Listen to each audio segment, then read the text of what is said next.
Trapped in an S-rank dungeon with no supplies and all his allies dead, this guy simply decides to accept the end and jump. But at the exact moment of death, a system appears saying he has successfully died 100 times and has now unlocked resurrection. And the more he seeks his own death, the more rewards he gets. So he goes back to the past, inside a classroom, but this time with a completely absurd goal: dying to become stronger. So he starts testing the system in the most insane way possible, provoking the teacher, getting punished, causing chaos and earning points for it. And if you're ready for this series, get ready because the video is about to start.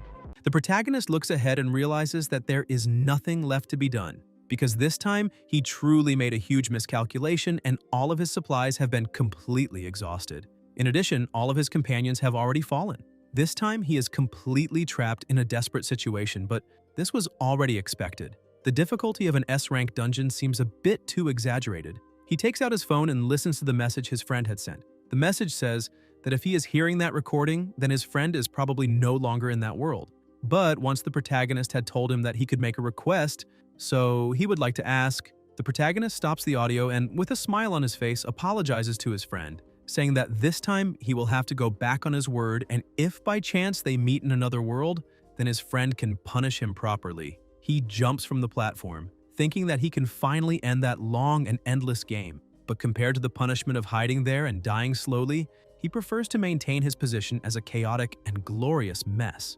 But before he falls, a system appears saying that the host has been detected. He has successfully died 100 times and has successfully activated the rebirth system bound to the host Wei Chen. The protagonist, a little confused, questions what is happening, since he should already have been eliminated by exhaustion against the monsters from the previous battle. The system says that it has some rules and explains that every time the host successfully seeks death, death-seeking points will be granted. After he accumulates a certain number of points, the host will have the chance to be reborn, and after each rebirth, the host will receive various generous rewards, so now he can boldly rise to the peak of life. After hearing all the explanations, the protagonist becomes even more confused, questioning what the rebirth system is and what is really happening to him. For a moment, he is so confused that he thinks he is hallucinating from reading too many manhwas, but suddenly he hears something, and the system warns that in order to obtain more system content, he must unlock it himself. Since the rebirth system has been activated for the first time,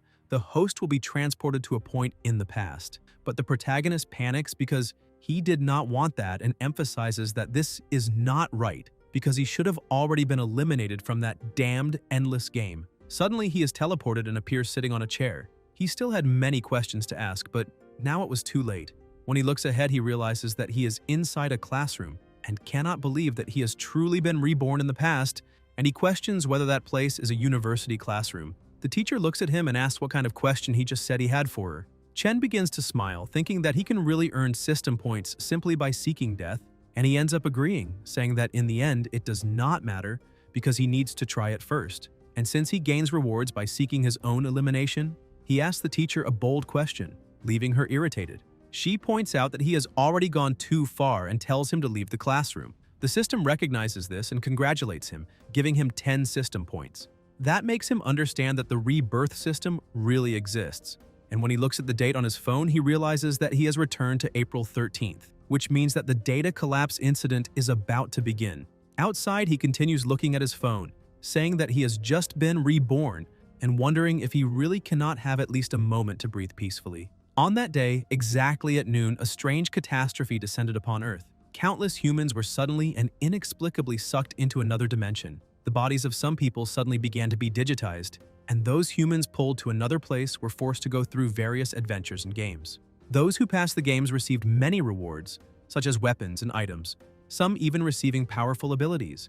But those who failed the games disappeared forever, not even leaving a body behind, because the connection established on that day would never end, being infinite and unlimited. That disaster also became known as the Infinite Collapse, but now he feels a little more confident, since this time he had the chance to be reborn and even gained a system. Because of that, he must now become stronger and protect those around him with all his effort. While he was talking to himself outside, the teacher, still irritated, walks over to him and throws a book at his head, asking what he is muttering about by himself because apparently he is not reflecting on what he just did. Chen fixes his hair and, with a charming voice, approaches the teacher, saying that in fact he had been reflecting all this time and that there were so many chances to seek death that he did not properly take advantage of them, so he does not want to waste any more time in his life. The two kiss, and he pushes her away, thanking her for the treat. The system congratulates him again, and this time, he receives 30 points. The teacher, a little confused about what just happened, asks if he really knows what he is doing. The protagonist says that soon she will know exactly why he did that and emphasizes that the game has already begun. He walks over to one of the people trying to discover who the unlucky guys were that suffered the first mutation. The man, a little irritated at being stared at, asks what kind of nonsense he is talking about and threatens the protagonist, saying that he will suffer a great punishment. But while staring at the man, he notices a mark on his neck and remembers that this is exactly what the mutations have. The man, still irritated, asks again what he is talking about and what those mutations are, but the protagonist simply punches him in the face, knocking him unconscious. All the other students become frightened and ask what he just did. The teacher makes a call saying that she's from the university and explains that a violent accident occurred, asking them to send people immediately. Chen holds a piece of wood in his hand and thinks that when the collapse begins, a random portion of humanity will turn into zombies. They must deal with these people before they become fully zombified, so that nothing like that happens again. Some girls, frightened by that, begin talking among themselves. The blonde says that she heard the protagonist's girlfriend had cheated on him, and maybe that is why he went crazy. But the other girl thinks that story is a little strange, and asks why he would talk about something like that. With a smile on his face, the protagonist suddenly remembers that he had just been dumped by his ex-girlfriend named Qin Huan. The protagonist walks over to the two of them and asks Lu Ju how he dares to hold another man's girlfriend like that.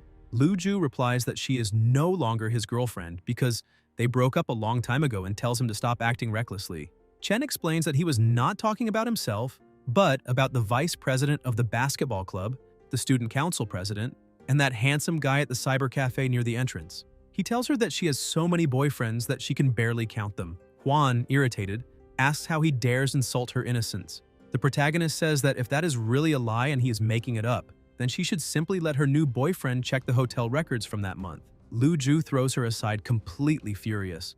With a pitiful face, she asks if he really does not trust her. Lu Ju, already suspicious of the situation, asks if what the protagonist said is true and says that he wants to check the hotel records immediately. The system recognizes that as an achievement and gives him 40 points. And when the points reach 100, an opportunity for rebirth will be activated, and after that, when the host is eliminated, he will receive certain rewards. Chen thinks that apparently the more severely someone seeks death, and the more others hate him, the more points he earns.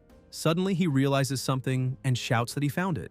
Meanwhile, Huan and Lu Ju were arguing, and she admits that she went to the hotel with other men but begs for her life. The two are frightened, but the protagonist walks right past them and strikes a female student behind them, eliminating her. He apologizes to her and asks her to rest in peace, but if he had not eliminated her there, more people would suffer. He looks at the rest of the students because he remembers that there were 3 mutated people there, and now he still needs to find the last one. Suddenly, a woman arrives asking who called the police, but thinks they must be confusing the uniform because that way criminals will commit more crimes. She continues asking what exactly is happening there.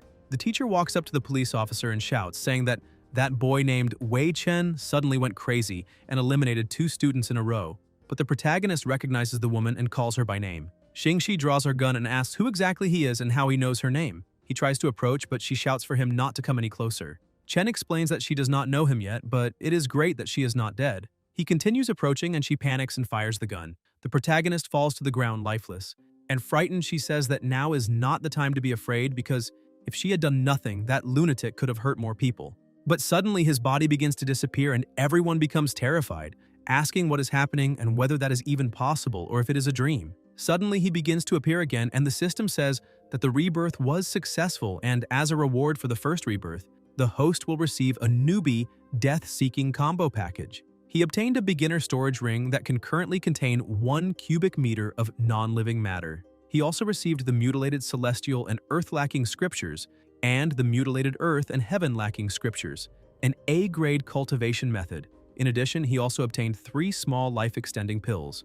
With a satisfied smile, he thinks that he truly has been reborn and has even received many good things to start with. Xingxi, frightened by that situation, stands up and grabs her gun again, shouting and asking what exactly just happened. The protagonist holds her by the waist while she asks if he really did not die. Chen tells her that she is still as impulsive as before, but that is exactly why he likes her. Xingxi still does not understand and asks what he is doing, telling him to let go of her because that is assaulting an officer. Suddenly, something appears on the TV greeting everyone, introducing itself as Gigi and saying that the long-awaited data collapse game is about to begin, and if they like death, corpses, torn limbs, and punishments, they will enjoy the time to come. In addition, he emphasizes that the first game will probably eliminate 70% of humanity, and if they want to survive, then they must work as hard as possible.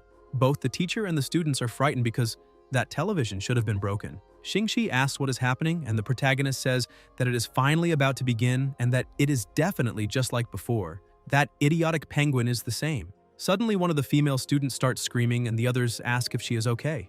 The protagonist realizes that he had forgotten one and shouts for everyone to stay away from her because she is about to mutate. However, one of the people becomes angry with the protagonist and tells him to stop talking nonsense because that is his girlfriend. However, the woman who had mutated suddenly attacks her boyfriend and eliminates him in front of everyone. Chen quickly grabs the police officer's gun and fires at the woman, but it does nothing. He thinks that she was not eliminated even after taking several shots, which means she must not be a common mutant, and unfortunately, with his current strength, he cannot deal with her. He shouts to the others that they are not dreaming and that it is not a hallucination, so if they want to keep their lives, they must run away immediately. He hands the gun back to the police officer, asking her this time not to be eliminated so easily. He pulls her along and says goodbye in an elegant way, saying that he had already expected that and that she is still as soft and elastic as before. Slightly embarrassed, she asks what he is doing and says that if he does not remove his hand from there, he will be punished within 30 minutes. But he simply ignores her and walks away,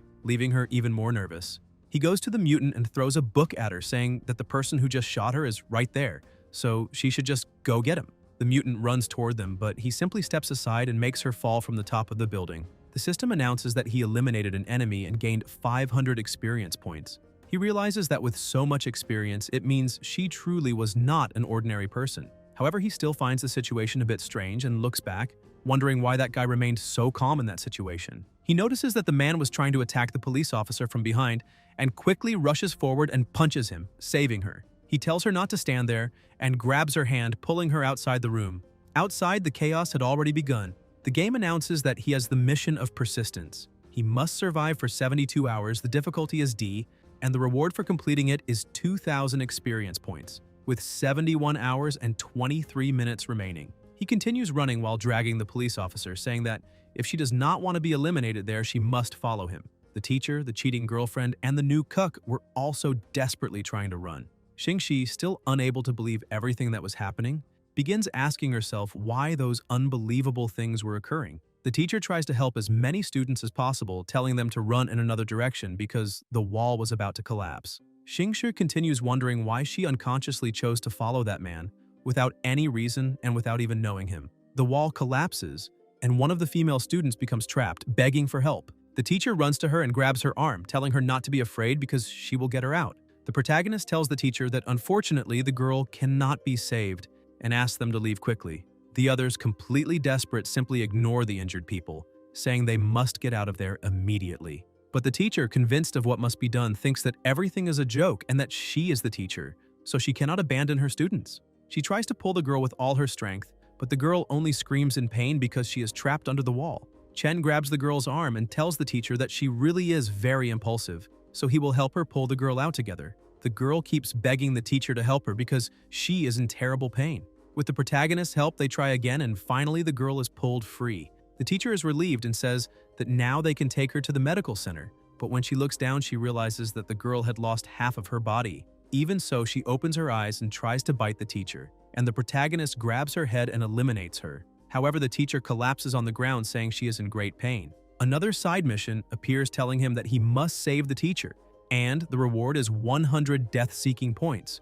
Chen looks at the teacher and tells the system that she was already bitten by a zombie. So, in order to save her, he will have to make a huge sacrifice, and apparently that is definitely a complete act of death-seeking, which explains why the reward is so high. He prepares to save her and remembers the saying that you cannot catch a wolf without sacrificing a child, and you cannot catch a bandit without sacrificing your wife. He looks at her chest and says that since he is already seeking death, he must go all the way. He takes one of his pills and gives it to the teacher. That small, life-extending pill has some healing and detoxifying effects.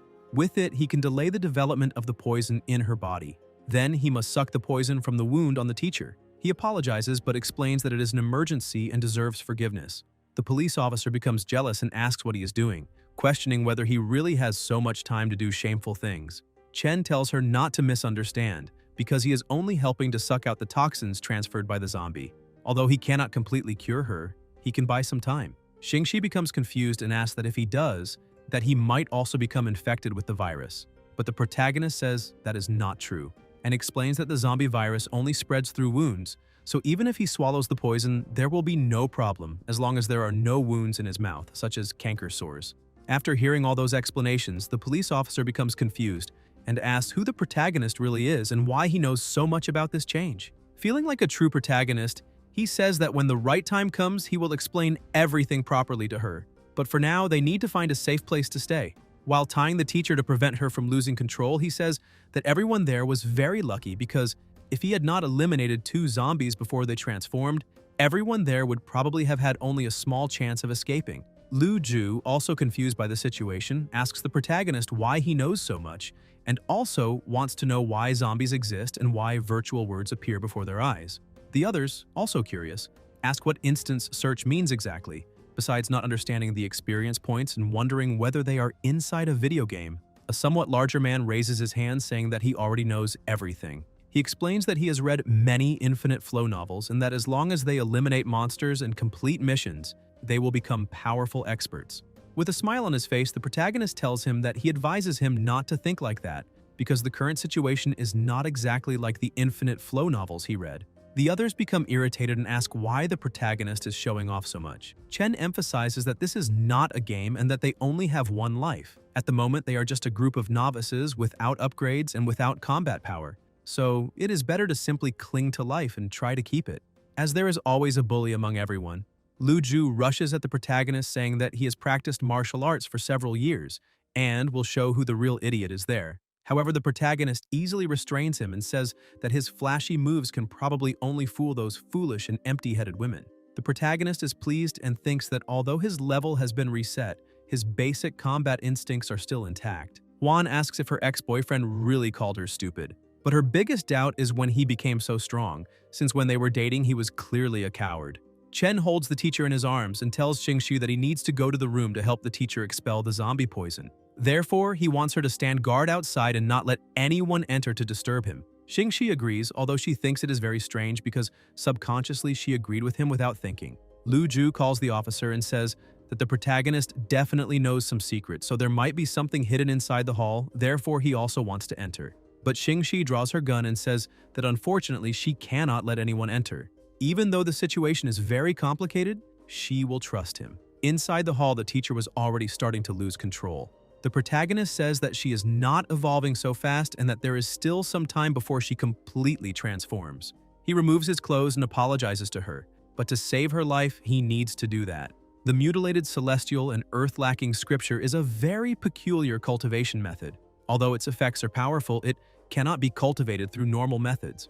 The effect is that every level increase grants the practitioner a new ability. The cultivation method cannot be cultivated independently. Practitioners gain cultivation experience by enduring damage and pain. The stronger the intensity, the greater the experience gained. Self-harm or friendly fire cannot increase experience. In short, it is a cultivation method for masochists who love pain. So, he offers his body to the teacher and only the sounds can be heard outside. Xingxi again feels a little jealous and asks what he is doing in there. As the protagonist feels pain, the system notifies that the experience of the mutilated celestial has increased. However, he is being bitten so many times that he realizes that if he does not level up quickly, he will end up turning into a zombie.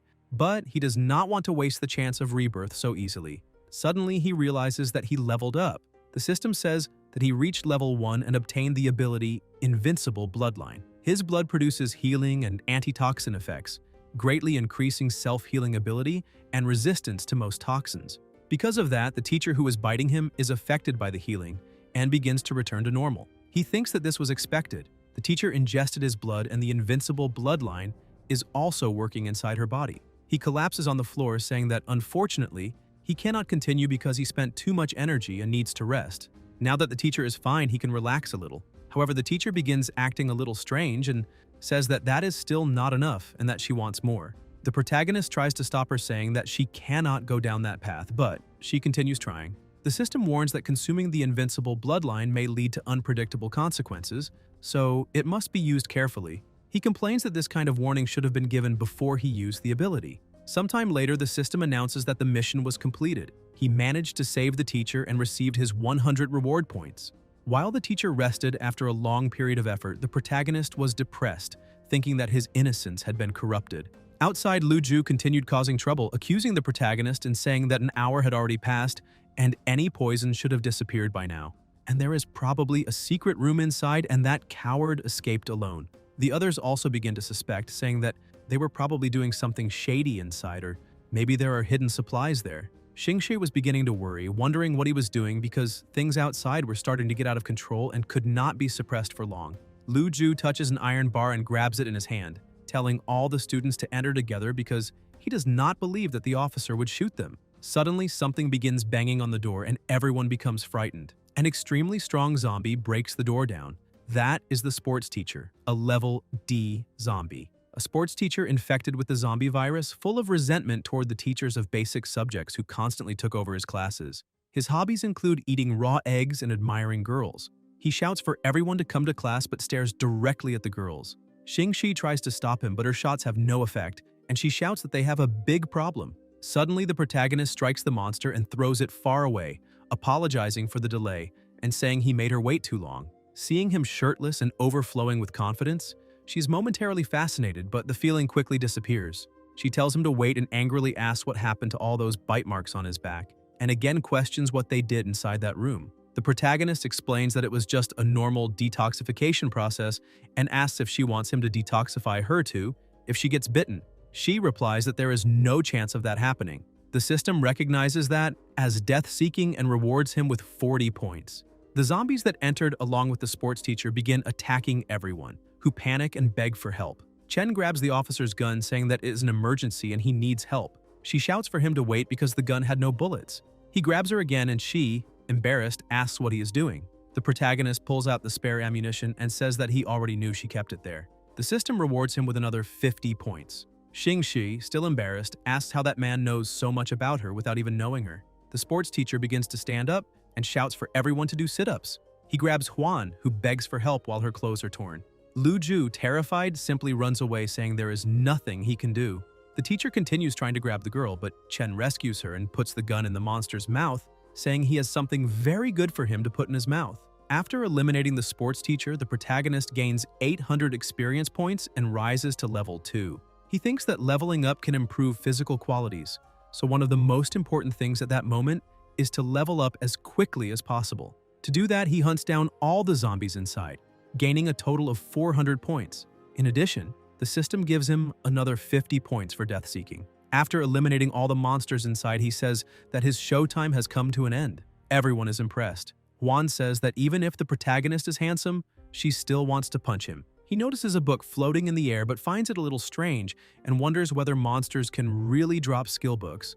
As soon as he picks it up, he realizes that it is a D-grade book called Sure Shot. Its effect can only be used with firearms and fires a surprisingly powerful shot that hits the enemy's head. But if it hits other parts of the body, it only causes normal damage. He thinks that is a pity because it is not suitable for him, and he gives it to Xingshi, telling her that it is for her and she only needs to click to confirm in order to use it. Another side mission appears saying that he must save his classmates, and the reward after the instance will be 30 points for each surviving classmate. Xingshi looks at the book asking what it is, but the protagonist is happy because he obtained another troublesome mission. Originally, he only needed to find a small amount of suffering, but now he needs to help everyone survive. He says that he will go out to search for food and water for everyone and ask them to stay there and reinforce the gate, because there should not be any other monster capable of invading that place again. Lu Ju approaches him and the protagonist asks if he has any opinion, but Lu Ju says it is nothing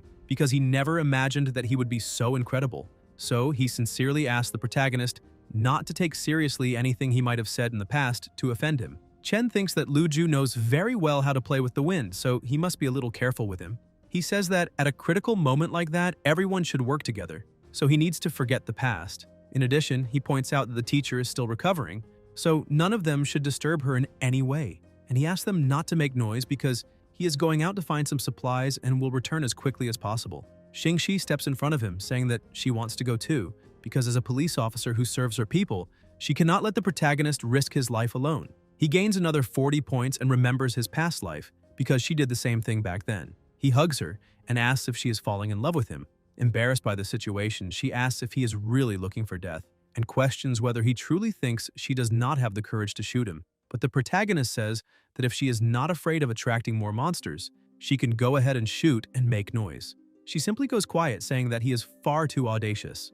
Lu Ju takes advantage of the calmer situation and goes to his girlfriend, saying that unfortunately he was a little slow to react earlier, but since she must be very scared, she can run straight into his arms. Juan slaps him across the face and ends the relationship right there. Outside the gym, the zombies had already completely taken over the area, and when the two of them look ahead, they see some zombies devouring a corpse.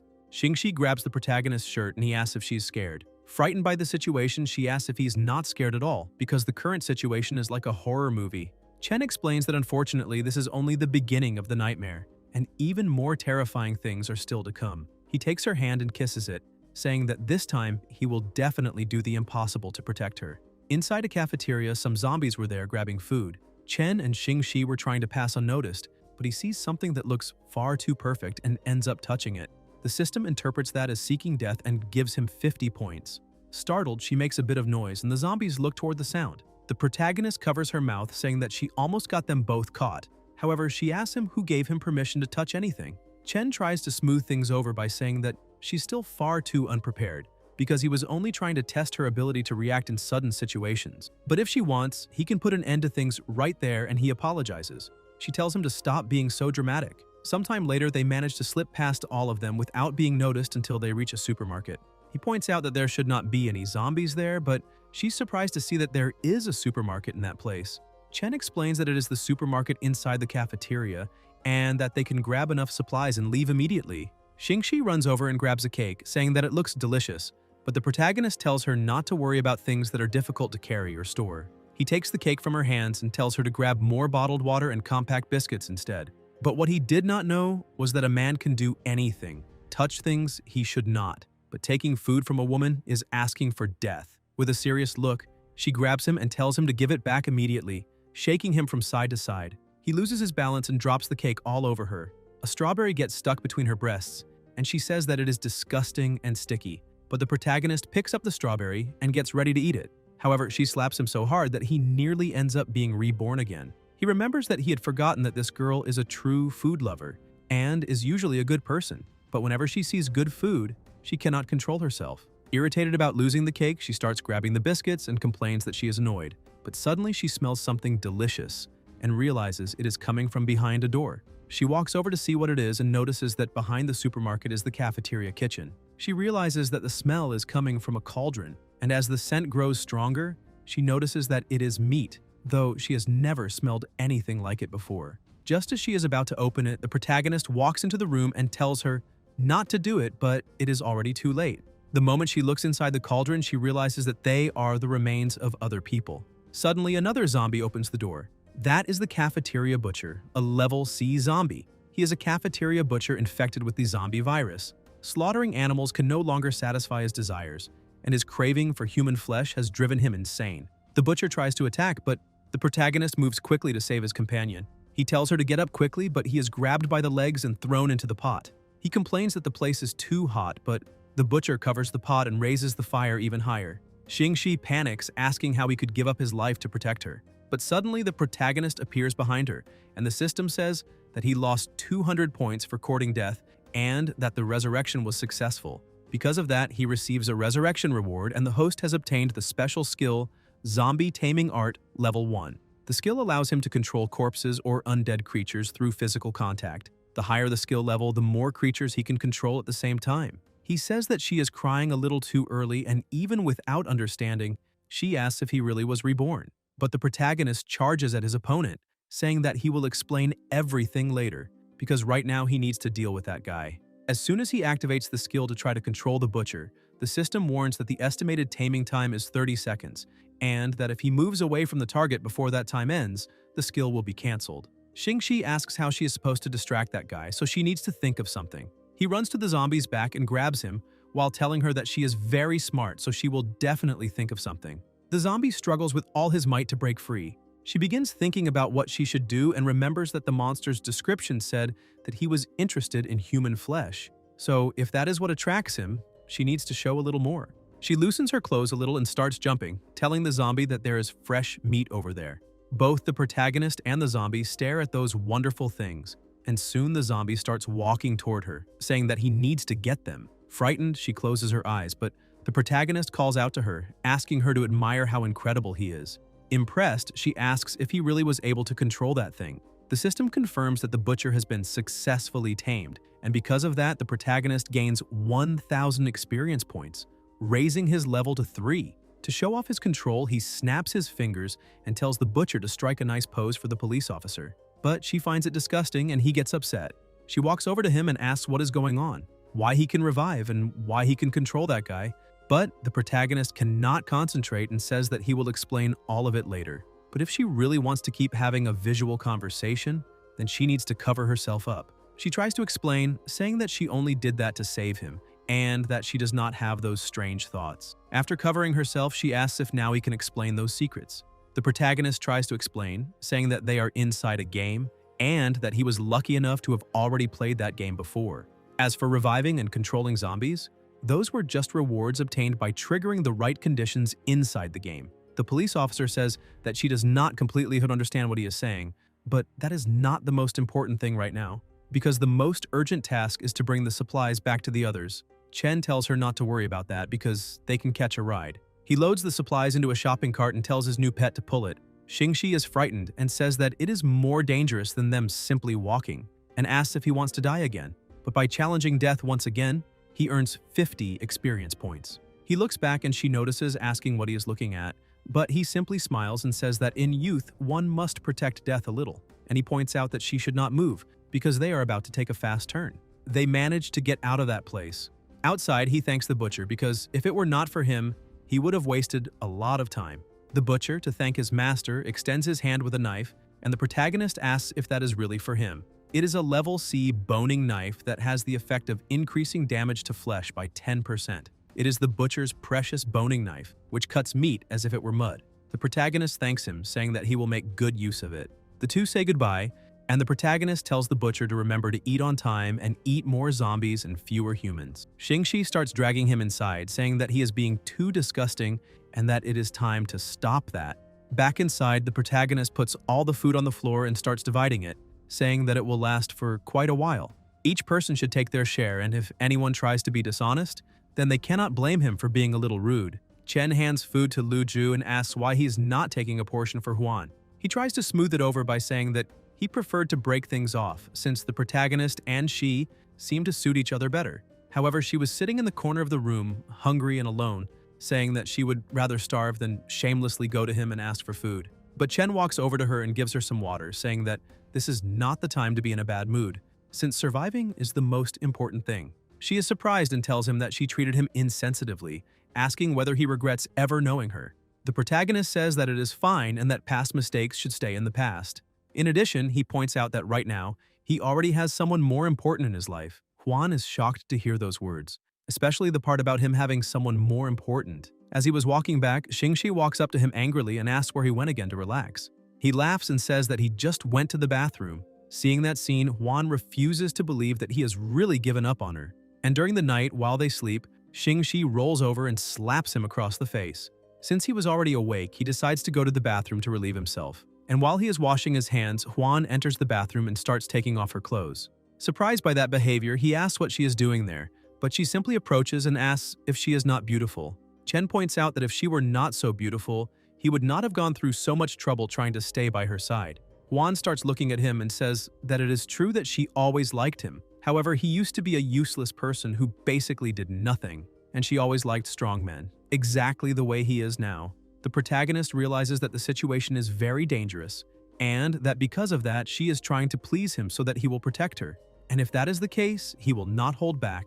He grabs her by the arm and shoves her against the wall, tying her hands with tape. She braces herself and says that it is the first time he has tried that kind of game, but she wants him to be gentle. With a smile on his face, the protagonist grabs more tape and says that he will indeed be very gentle, covering her mouth. Because of that, he gains 30 system points. He points out that now she can stay there and play by herself, and that when he wakes up tomorrow morning, he might remember to go there and rescue her. But if he forgets, then she will have to start praying for herself. She becomes desperate and he leans close to her, saying that she is beautiful, but that the teacher and the police officer are far more attractive, and asks if she really thinks she is such a valuable commodity.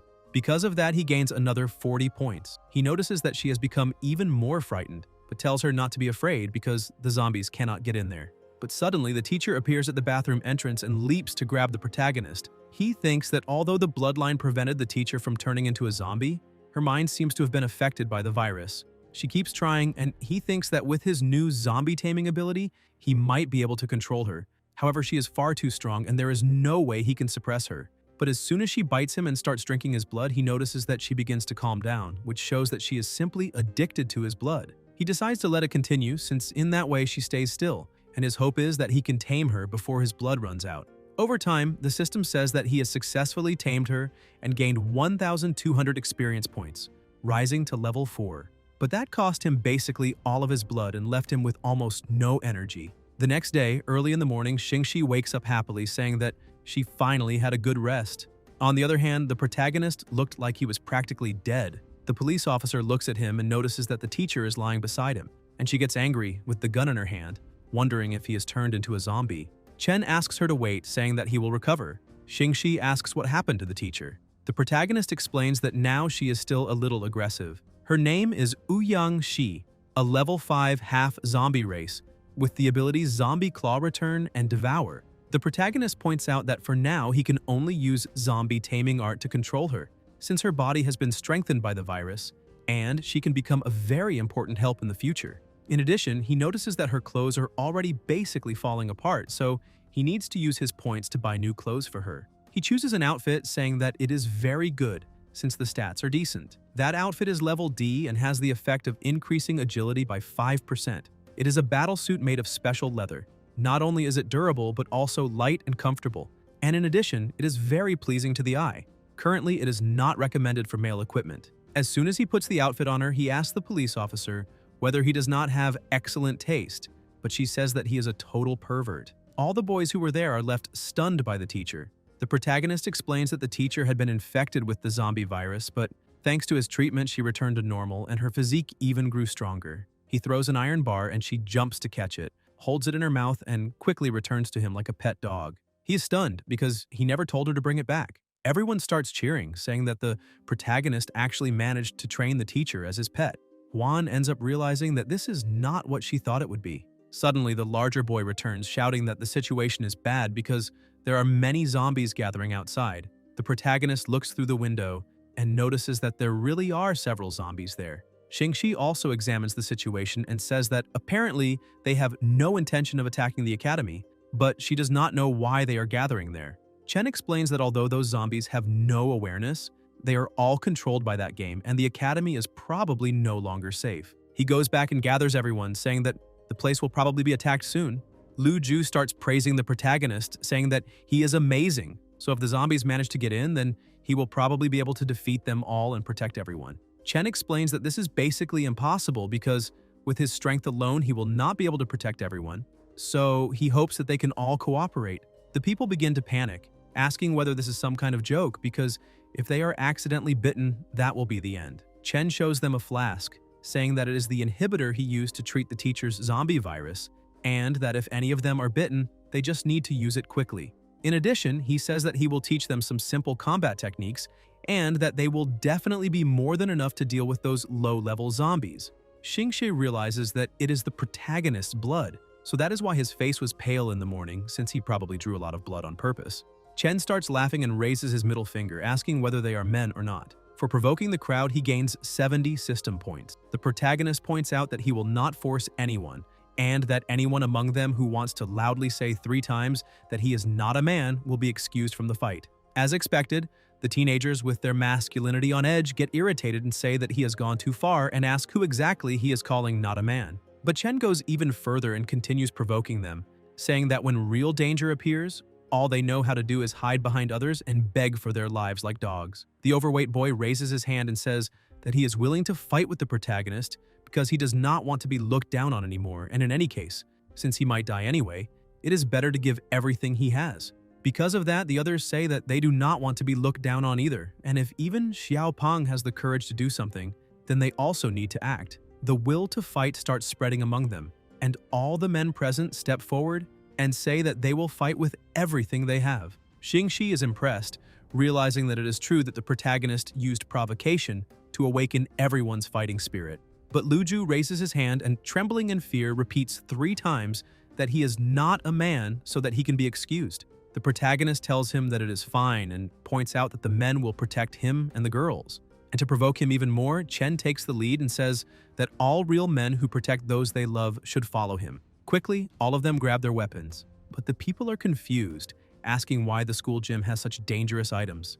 In addition, they do not seem to be of a high quality. But the truth is that those are the cheapest items the protagonist could find in the shop, and he had to spend 200 points. He gets everyone's attention and points out that they do not have much time to train, so he can only teach them some of the most basic moves. And he starts explaining some basic techniques, saying that if they can master at least 3 or 4 moves, that will already be enough to deal with those zombies without problems. But things were not going according to his plan. He thinks that apparently he thought about it too simply, because making those students, who often even have their physical education classes taken away, practice combat skills will not be easy. But the students continue dedicating themselves to learning with everything they have. Xingxi walks over to him and says that the blade technique he is teaching seems genuinely impressive, and says that she would also like to learn. However, the protagonist tells her that she is the only one among all of them who actually has a firearm. The police officer explains that there is no other choice since the ammunition has run out and the protagonist even took the spare bullets last time. She asks why they need to fight those zombies up close, but he says that it is fine, and when he opens his jacket, he reveals countless bullets to her, saying that he prepared everything. Impressed, she asks where he got so much ammunition and whether he is Rambo. But the truth is that 1 system point can be exchanged for 10 rounds of ammunition, and 500 rounds should be enough for her. He stores the ammunition again in the place where she usually keeps it and tells her not to worry about that because he has enough. But embarrassed, she hits him again, and that makes him gain 50 points. Still, that leaves her quite excited, saying that now that she has so much ammunition, she should be able to practice her shooting skills at the same time. Once again, Chen decides to help her in an enjoyable way and goes behind her, saying that the posture she uses to hold the gun is not exactly standard, and that like that she will not be able to hit the target easily. Coming even closer with a calm and focused voice, he explains that she should aim a little more carefully at the target and then fire. But she notices that his gaze is starting to lower and she punches him again. This time he gains 60 points. One of the boys walks up to the protagonist and says that he's a sellout, that he said he would teach combat techniques, but instead ran off to flirt with the girls. He runs back over and apologizes, saying that next he will teach the following step. Xingxi thinks that people really are a little strange. While they train, time passes, and now there are only 4 hours and 3 minutes left. The students continue giving it their all, and the protagonist notices that the training is having a good effect, and that apparently they will be able to handle the next battle. The game warns that the zombie horde will arrive soon, and that the players need to prepare for the next battle. A short while later, the doors knock down, and the protagonist says that the time has finally come. Among the horde of zombies appears the level C Zombie Dean. The Dean, infected with the zombie virus, likes trampling on the students' self-esteem, and hates students who dare to resist him. The Dean's mere presence already causes the confidence of all the students present to drop. Chen realizes that the Dean was always dangerous, and apparently the students are still afraid of him. He tries to intervene and tells everyone not to be afraid of that guy, because he has already become a zombie, and as long as they manage to defeat him, they will win. One of the students gets angry, thinking that the Dean always insulted all of them as trash and treated them like insignificant insects. And now, it is time to get revenge. He charges recklessly, and the protagonist tries to stop him, but it is too late. The Dean counters with a single blow and throws him against the wall. The young man begins asking how the Dean can be so strong. The Dean's ability is to insult students, causing their self-esteem to drop, and as a result, their will to keep fighting weakens. Thanks to the insults, all the students begin to collapse mentally, but Yang decides to take action and lands a direct blow on the Dean, standing in front of the students and shouting that he has no right to talk to them like that. She starts coughing, and the protagonist is surprised, asking whether she managed to recover her consciousness. Embarrassed by the situation, she asks what is happening there and why she is wearing those clothes. The Dean recovers and says that since she is actually trying to resist him, she needs to be eliminated. He tries to attack her, but the protagonist blocks him. At the same time, he questions why there is a level C enemy in the starting dungeon, since with their current strength, they will not be able to deal with that. The only option is to use his secret weapon. He shouts to the teacher that her body has been strengthened, so they need to fight together, but she looks confused and asks what he is talking about because she has no idea how to fight. Chen realizes that although she recovered her consciousness, that made her lose her battle instincts. While that is happening, the police officer fires, landing a sure shot on the dean, but that shot is not enough to stop him. The dean tries to attack the teacher, but the protagonist jumps in front of her and blocks the attack. Chen realizes that the dean's strength is tremendous, so they need to make the teacher enter the zombie state again. He shoves her against the wall and starts insulting her, trying to make her lose control, and because of that, he gains 60 system points. He notices that she is starting to come back and thinks that, due to the mental stimulation, her body has started transforming again. He keeps provoking her, saying that she's not exactly young, but loves wearing cartoon print underwear, and that the most ridiculous part is that she is still single to this day, and even on Valentine's Day, the most she can do is secretly hide inside her house. That infuriates her, and the dean rips the knife from his arm, drawing her attention. All the anger she was feeling is directed at him, and she charges forward saying that she will kill him right there and now. Chen gets excited, saying that now they can win, but she tries to attack him too. He defends himself and apologizes for insulting her like that. However, first they need to get rid of the enemy and then settle things with each other. Xingxi says that he said many things that he should never have said to a woman, so it is normal that she is angry. For a moment, they manage to dominate the fight, and the protagonist notices that they are beginning to gain the upper hand. But suddenly the dean calls in reinforcements, and the protagonist is surprised because he had forgotten that there were others there. But now, all the students were already feeling depressed because of the dean. Irritated by that, he starts shouting, calling them scoundrels and saying that they are like that only because they were scolded by an idiot, asking whether they really intend to stay on the ground forever so that others can step on them. He points out that the teacher is giving everything she has to protect her students, but some of the students are already too depressed, saying that they are too worthless to survive and that they all deserve to die together. Chen gets ready to use his secret weapon, saying that there is no other choice, so he will need to use that move to awaken their fighting spirit. He holds up the teacher's underwear and says that it will be the prize for the student who eliminates the most enemies. The boys immediately become excited again, which means that the teacher is currently without the lower part. The students say that fighting for their lives was not worth it, but since the reward is extremely valuable, they need to do it for the teacher. The students begin fighting like true warriors, easily eliminating all the zombies that approach. Xingxi asks whether all the students in that class are idiots, but the protagonist keeps encouraging his soldiers, saying that the officer will also give hers as a present. But she tells him not to use her underwear as motivation for the others. But the truth is that her underwear was not for the others, but so that he himself could give it his all. The teacher manages to land a direct blow on the dean, and the protagonist realizes that it is an excellent opportunity and attacks with everything he has. As a result, he manages to eliminate the dean and gains 2,000 experience points, raising his level to 6. He says that it is time to stop fighting, and his ring appears as he stores his sword, saying that they have finally defeated the boss of that instance. The game says that the mission has been completed. They survived 72 hours and the reward is 2,000 experience points. The students' levels begin to rise and they say that they can feel their strength increasing. The idiotic penguin appears, congratulating everyone. He points out that compared to other cases, their survival rate is surprisingly high. However, they should not get too excited, since this is only the beginning of the game. One of the students says that he is going to make Roast Penguin and tries to attack him, saying that it was thanks to him that everyone is trapped in that mess. However, the young man's blow passes right through the penguin. Gigi explains that everyone should continue using their strength to entertain him. In addition, he points out that he is someone from a dimension superior to everyone there, and that if they want to remain attached to life, they need to do what is necessary. Because of that, the next test will begin soon, so they need to take advantage of this temporary period of safety because he is not a demon. The boy remains angry, telling the penguin not to leave and asking how his sister is doing. Chen tries to calm his companion down, asking him not to be so impulsive, since there is no point in opposing that guy. But the young man grabs the protagonist by the shirt, completely furious, and asks why he is so familiar with that game and who exactly he is and what his objective is. Because of that, the other students also start having doubts, saying that the protagonist really does know a lot and maybe has some hidden motive. Chen starts smiling and takes advantage of that opportunity, pointing out that that world is full of things they cannot understand, just like inside the game. The boy is shocked, and the protagonist grabs his arm and says out loud that he has already been through similar situations in the past. And if it were not for him saving everyone, teaching them how to fight, and giving everything he had to protect them, they would have already become zombies.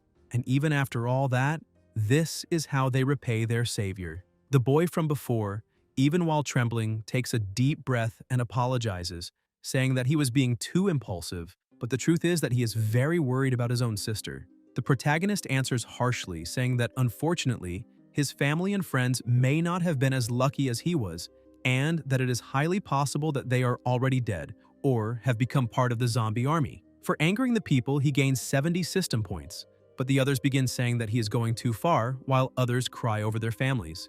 Chen continues speaking, saying that at that moment the most important thing is survival. Although that game is dangerous, it is also full of countless possibilities. As long as they survive and keep growing stronger, perhaps they can find a way to save other people. And if they believe in and trust him, the protagonist promises to do everything he can to help them all survive together. Xingxi is completely enchanted by the protagonist's authority and masculinity. She thinks that when he decides to act like a true leader and speak seriously, he becomes a completely different person. But that does not last long. He goes right back to normal and says that the most important thing has arrived. He picks up the underwear, saying that the student who killed the most zombies must have the highest experience points, so he needs to go over there and claim his reward. Yang becomes furious and puts him in an arm lock. The protagonist says that he was wrong and begs to be spared, but at least he gained 50 points before being taken down. Xingxi sees that pathetic scene and takes back everything she said about that guy because he really is a complete idiot. With that, the mission was completed and that area temporarily became a level D safe zone. But that was exactly what the protagonist had already expected. After the completion of the first mission, that area would be turned into a safe zone. The highest level player in that safe zone would automatically be appointed as the manager of the safe zone. Because of that, he needed to plan his building strategy rationally. Xingxi asked what a safe zone meant. Chen explained that it was not entirely safe because in the current world, most areas were in danger. Only a few places could become safe zones. Generally, dangerous creatures did not invade safe zones.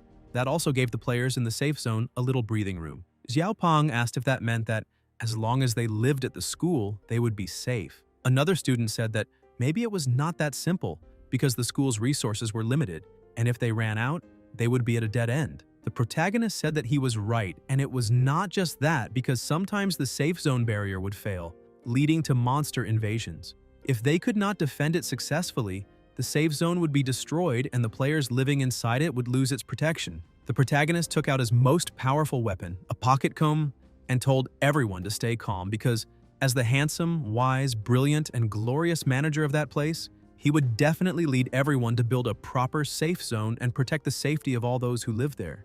Everyone got a little annoyed by how much he was showing off, and that earned him another 10 system points. Xingxi pointed out that although the protagonist was a complete idiot, given the current situation, she only had the option of temporarily obeying his orders.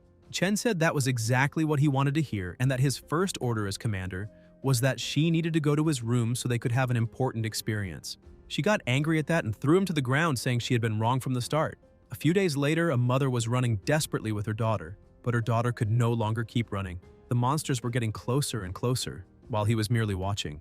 The two of them reached a dead end, and with no other options, the mother simply stood in front of her daughter and hugged her while crying out for help. The protagonist rushed forward and began eliminating the zombies, telling her not to mind the hardships they had encountered and stressing that they no longer needed to be afraid. While killing the other monsters, he told them to face it with a smile, since the best way to eliminate fear was to confront it.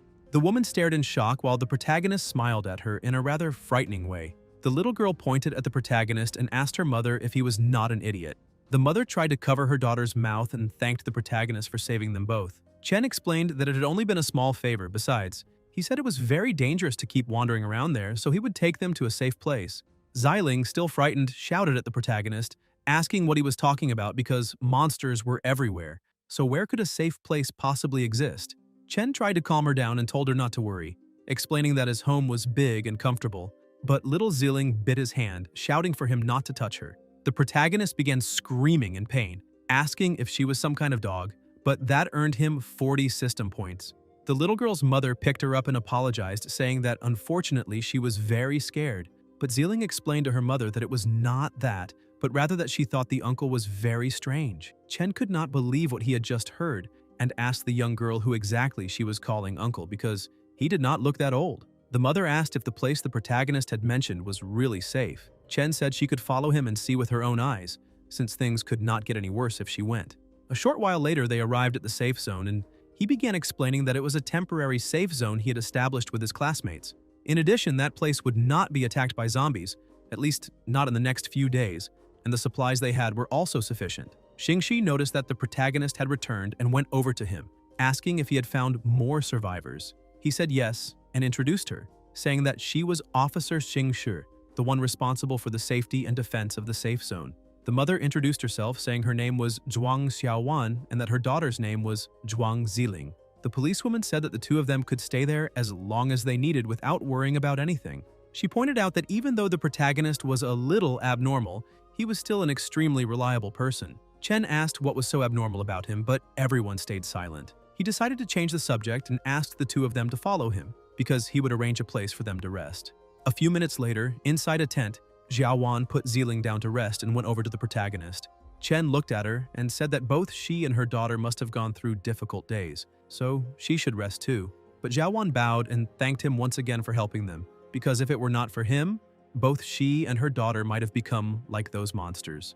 The protagonist felt a little embarrassed and said that actually he had done it for selfish reasons, explaining that although it might sound a little strange for him to say that, he could not let her stay there for free. Xiaowan also became embarrassed and said that she understood the situation, then removed her clothes, leaving him even more shocked. She moved closer and said that she would not stay there for free so he could do whatever he wanted. However, she wanted to ask him not to hurt her daughter. Chen closed his eyes and shouted at her that she had misunderstood what he meant, explaining that living in the safe zone required hard work, so he had not meant that he had ulterior motives. Once things were cleared up, they sat down on the sofa and, dying of embarrassment, she covered her face saying she did not know what to say. But with a smile on her face, she looked at him and said that for an older woman like her, he probably would not have any interest. But Chen told her that she was very mistaken, since she looked like a young woman, and besides, she was very beautiful and did not look like she had children. To make her feel a little more comfortable, he got up and began leaving the place, saying that she and her daughter should rest very well that night. Xiaowan looked at a small mirror and asked herself whether she really was old, but the truth was that she was very happy because the protagonist's shy look reminded her of her late husband. Outside, Chen was twisting around in frustration, asking himself why he had refused that, since that woman was a goddess and had offered herself for free. The next day in the school park, the protagonist was analyzing the situation, and the system said that first he needed to spend 100 points to exchange for the basic bathhouse blueprint and then confirm the construction. As soon as he did that, some wood appeared and began transforming, and within minutes, a building appeared in that place. A system notification announced that the basic bathhouse construction had been completed. The basic effect of that place could slightly restore the player's stamina. Xiaowan and her daughter were impressed, and Xingxi could not believe that the protagonist had managed to build a structure completely out of nowhere. He explained that this was a game world, so anything could happen, and besides, the girls should worry about cleanliness because he was using important resources to build all that, so they should be grateful. But Xingxi stared at him and pointed out that she always felt that he had ulterior motives, asking if he was planning to spy while they bathed. But he mocked her, saying that he was not interested in her stir-fried green bean figure, and just by annoying her, he earned another 50 points. Since he had spent 100, he had gotten a 50% discount. She pointed a gun at him, asking who he was calling stir-fried beans, but to save his own life, he changed the subject, saying that he had decided they would have stir-fried beans for dinner that night. Ziling sniffed her own body and pointed out that, now that he had mentioned it, she realized that she had not had a proper bath in days. The protagonist ran over to her and held her shoulder, saying that she could use it as much as she wanted. Ziling shouted at him again, telling him not to touch her. She also pointed out that she could see right through him and told him not to have improper thoughts about her mother. Since she was acting like that, Chen decided to scare her on purpose and started making strange faces, while thinking that she was right and that he was not only interested in the mother, but also in the daughter, because he would not let her escape and one day would turn her into his daughter. Still staring at her, he asked if she had figured it out, but the girl was completely terrified and ran to her mother, screaming that they had to leave because that man definitely had bad intentions. Chen explained that he was only joking, but apparently he had scared her too much. Xiaowan explained to her overprotective daughter that the protagonist had only been joking with her, so they could go take a bath together. A short while later, inside the bathhouse, Ouyang was relaxing in the hot water. Xingxi looked at the teacher and said that she had incredible melons. The teacher got excited and said that the officer was not bad either. then started grabbing her and saying that she needed to see how well she had developed. Zealing watched with a little envy, and her mother tried to calm her, saying that it was all right because she would keep growing, but she pouted and said that she did not care about that. While they were relaxing there, a small hole appeared in the wall. On the other side, the men were shouting that they were champions, and one of them said that he would do it first. However, a fight broke out among them over who would do it first. But suddenly, the protagonist arrived and everyone became frightened. Chen scolded them all, saying that they were doing something indecent and that he did not remember teaching any of them to do that. All the men apologized, saying that they would not do it again. Chen accepted the apologies and said that he would fix the hole, but asked them not to do it again. As soon as the men started leaving, a little disappointed, he began to laugh because now he could peep as much as he wanted. But as soon as he looked, Xingxi was standing in front of the hole, asking if he really dared to breathe because if that was the case, then he should accept his punishment. She stuck her finger through the hole, hitting the protagonist in the eye, and he screamed that he had gone blind. While bathing, the protagonist complained that the officer still hit just as hard as before because what was he supposed to do if he went blind now? While distracted with his thoughts, he dropped the soap, but before picking it up, he noticed that the boys were watching. Irritated by that situation, he decided to teach all of them a lesson. Suddenly, a system screen appeared saying that the first round of endless trials was about to begin. All surviving players would be teleported to a random space to carry out missions. Completing the mission would grant a large number of rewards. If the mission failed or the player was eliminated, that player would be erased permanently. The players began to be teleported, and the protagonist tried to grab his clothes, but even he was teleported before he could get dressed. In the middle of a forest, he complained, saying that it was always the same and that the system should let them have a few minutes to prepare. But while walking, he saw something surprising. Xiao Wan and Zealing were there too, and without clothes. Xiao Wan, embarrassed, tried to cover her body, telling him not to look, and Zealing went into berserker mode, telling him to stay away because he was nothing but a pervert. Chen also covered himself and asked them to wait because he would get clothes for them. He spent 30 points to get some clothes from the system and thanked it for being there at times like that. Otherwise, things would have been very complicated. However, the other people who had been in the bathhouse were not so lucky. Zealing asked what was going on because she and her mother had clearly been in the bathhouse. So how had they suddenly ended up in that ghostly place?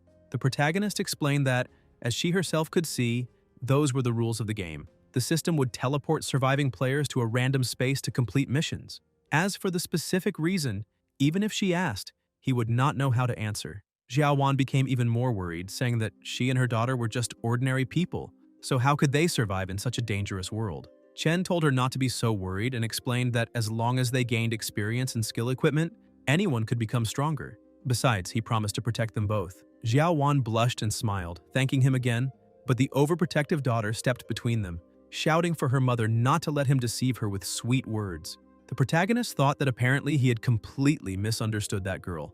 Xiling kept shouting that that guy was a great villain. While they were analyzing the situation, the protagonist noticed something approaching and quickly dodged an arrow flying toward him. He shouted, telling the person to come out from wherever they were. Xiao Wan stepped in front of her daughter and told her to stay there. Some people began to appear. The tribal leader told the protagonist that they had to follow them, otherwise they would be eliminated. Chen asked where the man got the idea that they would follow him just because they were being threatened. He stepped in front of the two of them and told the mountain savages not to try to touch a single strand of their hair. Xiling looked at the protagonist and thought that she really had not imagined that he had such a reliable side. The mountain savages prepared to attack, but the protagonist shouted for them to wait and explained that, after thinking for a moment, he had decided to go with them. Zealing and her mother could not believe it. She shouted, asking if he had not said that he would protect them. Chen asked if she really wanted to see him get hit by arrows like a porcupine, but he merely smiled. With that, all of them were tied up and started being taken away. Xiao Wan asked if they were not in danger by acting that way, but once again he told her not to be so afraid and explained that the game would never lead players directly to death.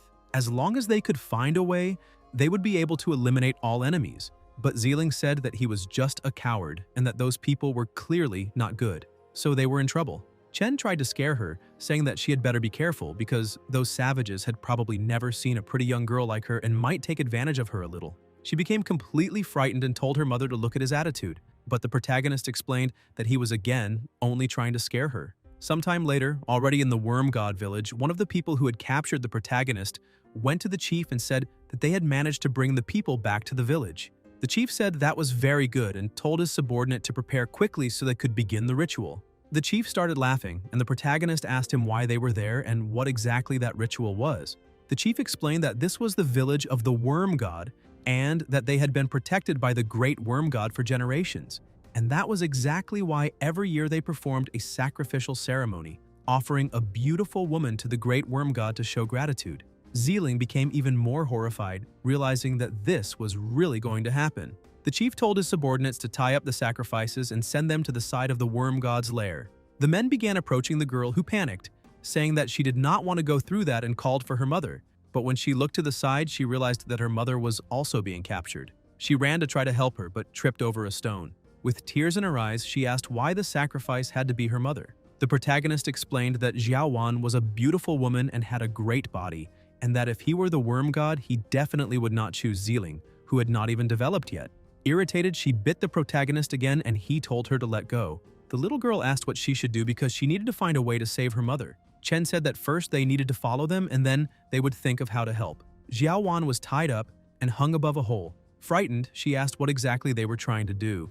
The chief began making his offering, calling upon the great worm god to present the sacrifice so that he could continue granting his protection. But the protagonist stepped forward and shouted for him to wait. Everyone else got angry, asking where that brat had come from and how he dared interrupt the ceremony.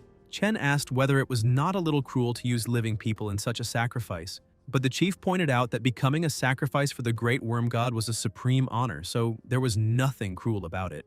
Chen said that if it was such an honor, then the village chief should enjoy that honor to the fullest.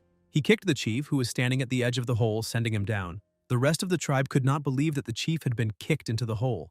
From outside, they could hear the village chief's screams, begging the great worm god not to do that. Chen kept smiling and said that apparently the great god was satisfied with the sacrifice of the village chief. One of the subordinates prepared to attack, saying that the protagonist had just killed the village chief, so he had to pay in kind. He shot an arrow, but the protagonist managed to dodge it and use it to free his hands. He thanked the man for helping him save himself and told them all to attack at the same time, because he was getting a little bored. The mountain savages got even angrier when they saw that he was mocking them. Chen grabbed his weapon and started fighting against the savages. One of them took advantage of the situation and shot an arrow, hitting the rope that was holding Xiaowan. The daughter began screaming desperately for her mother, and the protagonist also got worried. She fell into the middle of the worms, which quickly started climbing onto her body. Zealing did not think twice and ran forward, jumping into the hole. The protagonist tried to stop her, saying that she was just a clumsy little girl, but Zealing had already made up her mind. However, she noticed something strange and asked why she was not falling. Chen had caught her and asked if she really thought this was a joke, pointing out that if she had fallen from that height, she clearly would have been eliminated. The girl started crying, asking why he had saved her, because she could not stand there watching her mother get eliminated. Chen asked if she really thought he had wanted to save her because he had not expected her to be so small yet so heavy. Zealing started shouting, asking who he was calling fat.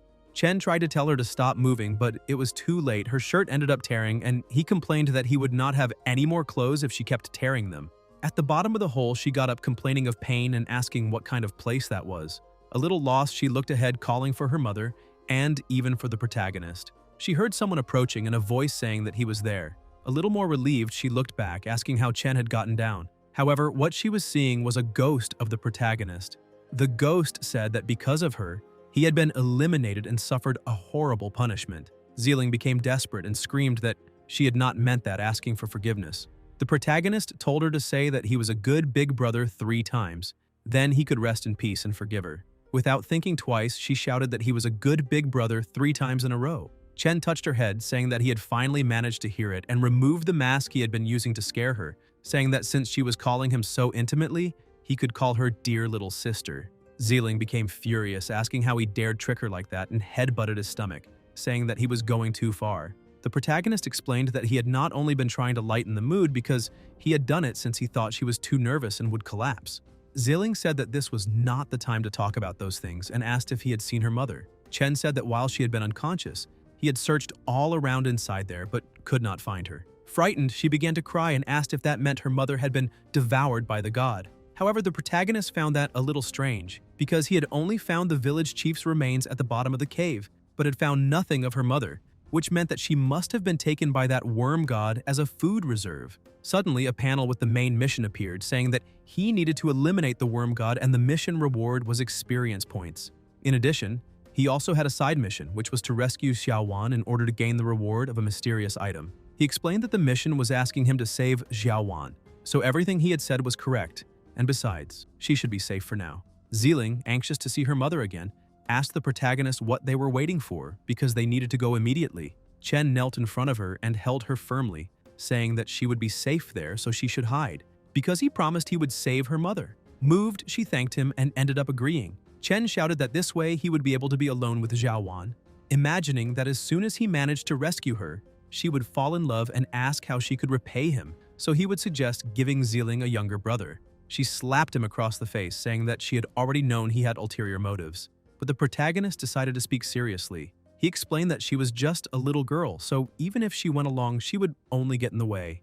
Ziling began looking at her hands, saying that if she were an adult, she could save her mother. Chen offered help, saying that if she really wanted to become an adult, he could help. Ziling became suspicious again and asked what he was thinking of doing to her, but the protagonist explained that it was not that kind of thing she was thinking and showed her a pill, saying that all she had to do was eat that golden kalata and she could quickly become an adult. That golden pill cost 100 points, and its effect was to instantly bring the user to an adult state. If an adult took it, it would cause some irregular effects. Ziling held the pill in her hand and asked if she would really become an adult after eating it. He said yes. However, he wanted to point out one thing, asking her to think very carefully about it because if she lost her development period and became a washboard, it would be too late to regret it. Without thinking twice, Ziling took the pill and her body began to change drastically, leaving the protagonist surprised. Even Ziling was surprised to see that she had in fact transformed into an adult. Chen held the package of his golden pills, saying that this was already expected, because there had been no loss or evaporation, and that was how she had grown so much. Ziling became embarrassed and covered her body, asking him not to look. He covered his eyes tightly and said that he was not looking. Still embarrassed, she ran behind some rocks and asked if he could give her some clothes to change into. Chen agreed, saying that if that was the case, then he would give her some professional clothes to wear. She took off her old clothes, asking what kind of professional clothes those would be. The protagonist explained that after she equipped professional attire for a certain profession, she would be able to obtain that profession's skill tree, and if she really wanted to help in battle, all she had to do was choose a profession. Ziling got excited and asked if she could really choose any profession. Chen said yes, anyone she could imagine. Ziling said that she wanted to become a magical girl, but the protagonist began to laugh. Ziling got angry, saying that he was just laughing. The protagonist kept laughing, saying that she was only a little girl. Ziling asked if it was wrong for a little girl to like magic, but the protagonist said that it was no problem. If that was what she wanted, then it was fine. He handed her a staff, saying that if she shouted magical girl transformation, she would be able to. That was the impossible goddess magic wand, level D, which cost 300 points. Its effect was that after equipping it, all one had to do was say that phrase to transform into the impossible form. As he was explaining it to her, he ended up saying the phrase. The scepter began to glow, and he asked what was happening. He realized that he had transformed, which left him surprised to see that even men could transform by saying the spell. But he took that situation lightly, saying that it did not look too bad. Ziling almost went blind from seeing that horrible thing. She said that it was far too horrible to keep looking at and told him to hand over the wand already. But the protagonist kept running, saying that if she managed to catch him, then she could keep the wand. Ziling threw a stone at his head and grabbed the staff, then quickly said the spell to transform. Chen was enchanted, saying that apparently time stopped when a girl transformed, and the details were really impressive. Ziling asked what he thought. He kept teasing, saying that an 18-year-old magical girl was a little too old, but Ziling explained that actually she was only 6 years old, though she did not feel like she had gained any magic. Chen explained that she needed to explore those things slowly, but she could try saying a spell and maybe it would work. Ziling thought that made sense and tried using an invisibility spell. Chen was surprised and asked where she had gone. She got surprised and asked if he was serious, and whether he really could not see her. The protagonist kept telling her to stop playing around because they needed to go soon, so she should appear already.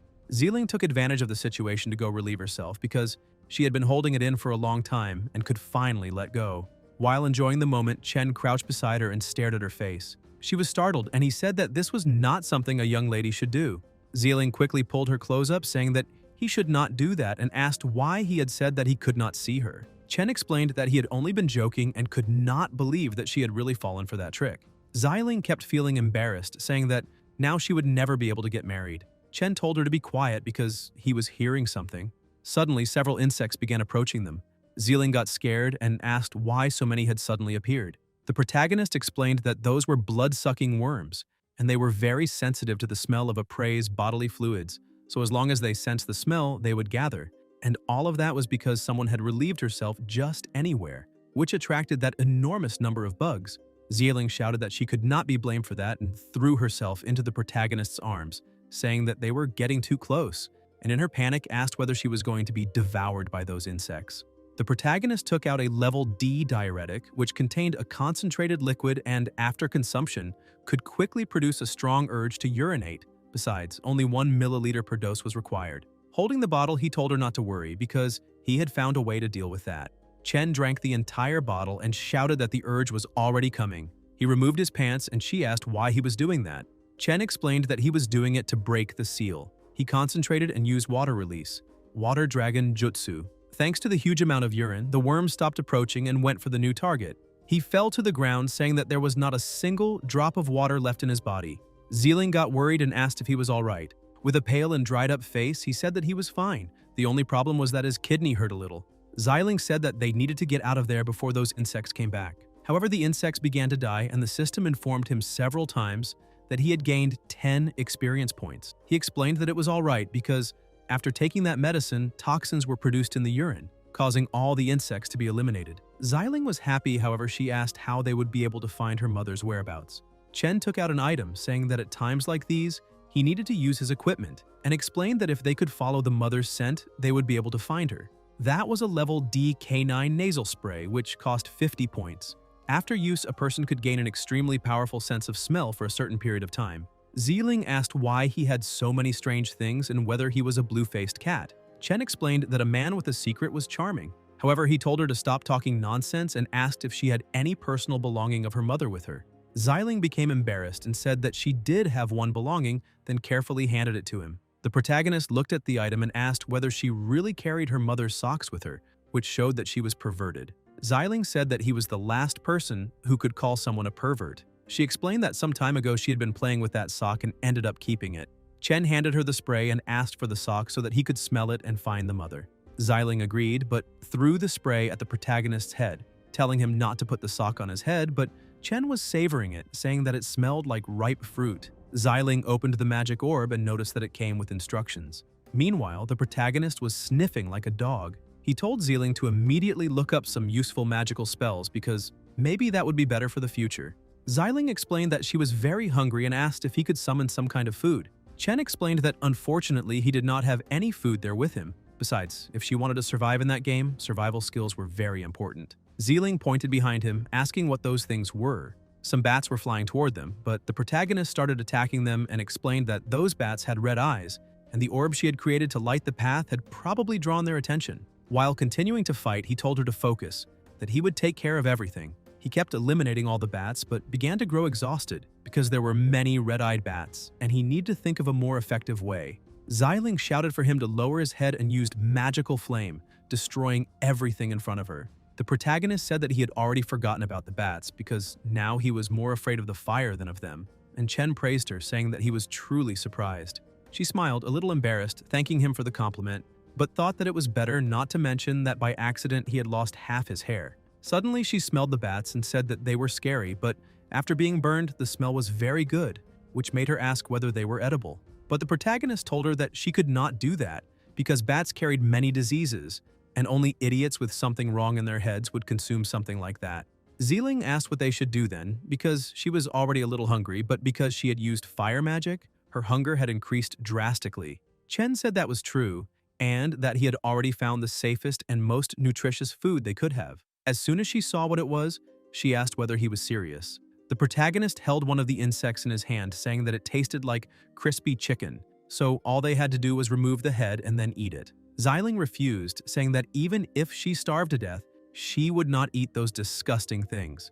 The protagonist picked up a few and said that if that was the case, then he would savor those delicacies all by himself. Zealing ended up being overcome by hunger and looked at the skewers, and suddenly her stomach growled. Chen showed a skewer to her, saying that if she called him Big Brother Chen, then he would not mind letting her eat a little. Since she was starving, she ended up agreeing to the game, and Chen said that she was a good girl and handed her the food. As soon as she tasted a bite, she felt a wonderful flavor and asked what kind of insect that was. The protagonist explained that those were the larvae of the bone-penetrating flying worms. Those worms collected the prey's flesh and blood to feed their larvae, and that was why they were plump and soft. Zealing looked a little more at the ground and said that if there were so many larvae there, then that meant that suddenly the flying insects began approaching, and the protagonist said that apparently they seemed very angry. Zealing pointed out that this was obvious since their larvae had been eaten. The protagonist grabbed her and started running, saying that they needed to get out of there immediately, since those guys' shells were very hard, so the weapon he had and the magic she could use were not capable of damaging their armor. Xiling said that he should have explained that a little earlier before they started eating, but while they ran like crazy, something that no one expected happened. Xiling hit her foot on a stone and fell to the ground. Even knowing that it would be her end, she shouted for the protagonist to keep running and not worry about her, because his goal was to save Xiaowan. The protagonist kept running, saying for her not to worry, because he had not planned on saving her anyway. She thought that this time he had gone too far, so after she became a ghost, she would not leave him in peace. One of the flying worms approached her, and with tears in her eyes, she simply said goodbye. However, the worms simply ignored her. The protagonist started shouting, asking them to look at him, showing his own body and telling them not to pretend they did not care since it was obvious that they wanted a taste. Xiling kept staring and asked what that guy was doing. But after the protagonist had accumulated so many points, he had been able to buy some things, like golden insecticide, which cost 100 points. Its effect was a powerful liquid insecticide that had to be applied to the bait, though it could not be used as lubricant. The flying insects went toward him, and the protagonist said that now it was time to die. In a matter of seconds, he was completely devoured by the insects, which also ended up dying because of the poison. Only his skeleton remained and fell to the ground. Xiling ran to him and began screaming while crying, saying that he had sacrificed himself to save her and her mother, and that her attitude toward him had always been very bad. But the protagonist came back to life again, and the resurrection system was activated, consuming 300 points. Chen touched her head, saying that everything was all right and that he really would not mind if she were a little gentler with him in the future. Confused, she looked at him and asked if he was not dead. Chen explained that good people die young, but scourges live for thousands of years, so a bad guy like him would not die that easily. Xiling was so happy and relieved that he was alive that she shouted that it was great and hugged him. Chen kept joking about the situation, saying that she could get emotional all she wanted, but she did not need to take advantage of the situation to grope him. Xiling took a deep breath and tried to calm down, asking why he had not been eliminated. The protagonist went on explaining that when normal people flirted with death, they ended up dying for good, but when he flirted with death, he simply could not be eliminated. Xiling tried to understand, but in the end, understood nothing. The protagonist changed the subject and pointed toward the sky, shouting for the stupid system to give him his rewards already, because they still had not arrived. Immediately, the system congratulated the host for facing death once again, giving him 50 points. In addition, the system reward was being delivered at that very moment. He thought that he really was the protagonist of this story because even the system rewards were a little unconventional. Suddenly, a sword started flying toward him, making him realize that something was wrong. Barely, he dodged the sword and complained to the system again, saying that he had only provoked it a little and it was already being cruel. That was the sword called 3 Lives Assassin, Level A. It could absorb the spirit of the dead. Those killed by that blade would cease to exist in their past, present, and future lives. As soon as he eliminated an enemy, there was a certain chance of absorbing that enemy's abilities. The protagonist held the sword and began to laugh, saying that this time, dying had truly been worth it. While he observed his new weapon, something enormous began breaking through the roof of the cave. That was the bone-penetrating Flying William King, Level C. The king of the colony would launch deadly attacks against any enemy that harmed his colony, so the protagonist had to be extremely careful with its scythe-shaped claws. The chief began approaching, and the protagonist thought that now was a great time to test his new sword. But as soon as he tried to draw it, he realized that it was not coming out. Xiling shouted at him, saying that this was not the time for him to be playing around. She tells him to hurry up and pull out that sword because apparently it is almost coming loose. Chen points out that there is no other choice. It is stuck too tightly, and if he keeps pulling too hard, he might end up damaging the sword and it will be useless later. But he feels that it is finally coming out, and as soon as he draws his sword, he says he is ready and asks her to watch every single movement. He jumps onto the boss's back, telling the insect to die already. But as soon as he attacks the insect, the boss begins to fly around desperately, smashing into every corner of the cave. The protagonist starts getting excited by the situation, saying that the boss is pretty durable and that because of that, they can play a little longer. He asks if Zealing wants to get up there and have some fun too, because this is way more exciting than a roller coaster. However, she tells him to hurry up and finish that fight and stop playing with death. Chen keeps enjoying the moment, telling her not to worry because that boss is basically already dead. But he ends up hitting his head against a cave rock and says he was mistaken. The boss takes advantage of that opportunity to counterattack. Chen sees the attack coming and shouts that he is in big trouble since he cannot dodge while he is in the air.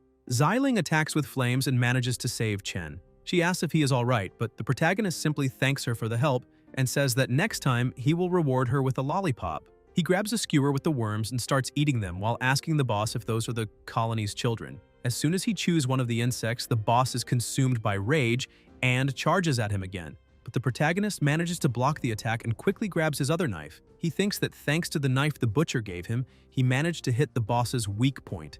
However, the boss also counterattacks, hitting the protagonist in the shoulder. Because of the pain he suffered, the experience of the heavenly scripture and earth affinity increases. Thanks to that, his strength also rises, and he manages to cut off the boss's claw. And with quick movements, he manages to dodge the other attacks and moves to the boss's head, cutting it into 2 parts. The system congratulates him, saying that he gained 3,000 experience points and rose to level 7. Besides that, something else begins to happen. His new sword absorbs all of that energy. The system says that he now possesses the flying blade. The soul absorption was successful, and thanks to the flying blade, he can release blade aura for long-range attacks. He tests his new ability on the wall and is surprised, saying that this was already expected from an A-grade weapon. It really has a very powerful ability. Zealing asks if he can stop doing such dangerous things, because this time, she thought he was going to die again. The protagonist puts away his weapon and runs to her, saying that he would really like to hug her to thank her. However, she notices that there is something on top of him and asks what that disgusting thing is, telling him to wash himself. But the protagonist explains that everything is fine because that insect's bodily fluid is not harmful to humans. However, for his clothes, it is fatal. Zealing slaps him so he will stop being like that. She tells him to go put on clothes immediately because she does not want to keep seeing that. Meanwhile, in another place surrounded by spiderwebs, Xiaowan wakes up and asks if she is not dead and where she really is. But when she looks to the side, she notices other corpses, which makes her think that that could be some creature's ovary, and maybe she was trapped there to serve as food for those larvae that are about to mature. However, she notices a frightening presence and, when she looks to the side, sees a gigantic spider in front of her. The smaller spiders begin coming out of the eggs and she screams desperately, telling them not to come near her, but it is useless. The spiders, both the big one and the small ones, keep approaching. But suddenly, the protagonist throws a can at the bigger spider's head, saying that feeding it with such a beautiful woman is a huge waste. Chen apologizes to Xiaowan for arriving a little late, but says he is there to save her. The large spider rushes toward the protagonist and Xiaowan gets frightened, telling him to be careful, but Chen manages to dodge all the attacks with some ease, asking where exactly it is aiming since it cannot hit anything. The spider keeps attacking over and over again, but none of it works. Because he continues dodging easily, he goes over to Xiaowan and tells her to stay calm because he is going to get her out of there. But the spider tries to attack him again. Chen simply tells it to stop, and the spider remains motionless for a moment. It tries to attack again, but it has run out of web to shoot. Chen points out that he had told it not to keep attacking so many times, and now its balance has gone negative. He tries to remove the spider web to save Xiaowan, but realizes he cannot manage to remove it. Seeing that he had no other choice, he draws his sword again and tells her not to move. And with quick movements and precise cuts, he manages to destroy all the webs around her, saving her. He tells her to stay calm, but as soon as he looks forward, he sees that he is at the perfect height. Xiaowan gets a little embarrassed and tells him not to keep looking at her like that. On the other hand, the spider was getting more and more furious. It lets out a terrifying scream and tries to attack them again. The protagonist says that it saw all of its offspring being killed, so there must be some kind of mutation happening. He shouts for Zealing to attack. She concentrates, creating several fire spheres at the same time and throws them, causing a huge explosion. But something begins to go wrong and she cries out for help. Chen runs to her and tries to help, but she ends up falling on top of him. Zealing asks if Chen is okay. As soon as things calm down a little, Xiaowan goes over to them and asks if that woman is really Zealing. She is surprised to see that her mother managed to recognize her. Xiaowan hugs her daughter, saying that she would recognize her no matter what, because the two of them share the same blood. Chen looks at them and says that now he knows why Zealing has 3 moles on her chest. She looks at him in surprise, seeing that he really knows about the moles, and asks how he found out about that. Chen explains that his English name is Leuvenhoek, which means that her body holds no secrets from him. She changes the subject and points out that that big spider ran away. Chen, with slightly sleepy eyes, tells her not to worry and explains that that spider is badly wounded, so it probably will not be able to move for a while. Suddenly, he falls on top of her, startling her. Xiaowan tells her daughter that apparently the protagonist ended up falling asleep. Ziling lays him down on her lap and points out that although the protagonist kept fooling around the whole time, he did not rest for even a single minute, so it is normal that he is exhausted and sleeping. Xiaowan lies down next to the protagonist, saying that she already knew that the two of them wanted to go there to save her, which shows that that man is definitely trustworthy. Ziling gets a little irritated, saying that he is not trustworthy at all because he kept intimidating her the whole time. Xiaowan keeps looking at her daughter and points out that what makes her most curious is all of this change. She holds her daughter's body, asking how she grew so much, but at least she took after her mother. Ziling asks her mother to stop with that joke because it is a little strange. Meanwhile, outside the hole, the spider was coming out, shouting angrily at the humans because it would definitely take revenge. The tribe of wild men looks at it and says that the insect god has appeared. However, they are instantly eliminated, drained down to the last drop of their power. It points out that when its power is fully restored, it will tear that cursed human to pieces. Meanwhile, the protagonist was dreaming that he was drowning inside a river because he could not breathe. At another moment, as soon as he wakes up, he rises in fright because he had almost been unable to breathe. Xiaowan apologizes for scaring him, and Ziling was also a little sleepy. Chen says that it is entirely his fault because he ended up falling asleep by accident, but in any case, they need to get out of that place first. Xiaowan points out that the cave entrance is very high and they will not be able to get out. The protagonist holds an object in his hands and says that that is the reward he received after saving her, and with that, they can simply leave that place. He decides to use the item and suddenly starts floating. The system says that they need to choose a nearby coordinate to be teleported to, and the cooldown is 24 hours. He asks the two of them to hold tightly onto his shoulders, and suddenly the teleportation begins. A few seconds later, on the other side, he realizes that the teleportation was successful, but he is surprised to see that, once again, all of them appeared without clothes. The two women notice this and get dressed quickly. However, what catches the protagonist's attention the most is that something is a little strange, because there should have been villagers guarding the entrance to the insect god's cave. However, there is not a single person nearby. Xiaowan points behind him and tells him to take a look. As soon as he looks, he is surprised. The village had been completely destroyed and all the villagers were dried up, with no energy left at all. They approach to take a look and ask what happened there and why all of them are lifeless. Chen grabs one of the villagers' hands and realizes that all the flesh and blood were sucked out. Suddenly, an attack comes toward them, but the protagonist manages to summon his weapon and defend himself. The insect goddess had arrived before him and pushes him away, saying that she really did not expect the protagonist to come to her looking for death, but that only saved her the trouble of looking for him. Chen stares at her, a little confused, and asks who she is. The goddess, completely enraged, shouts that her family was ruined by the protagonist and asks how he does not remember the insect goddess, the Spider Queen. Ziling says that that is impossible because she herself burned the spider to death, so how did it end up becoming that? The Spider Queen explains that her body suffered a mutation, and that is why it took human form. Besides that, after managing to absorb the flesh and blood of those idiots, she became at least 10 times stronger. While she was saying that, the protagonist simply rushes forward and lands a precise strike, managing to hit one of the spider's arms. He says that this is not an ambush, but an idiot villain dying because it talked too much. He keeps attacking and the Spider Queen tries to dodge, but the attacks were getting closer and closer.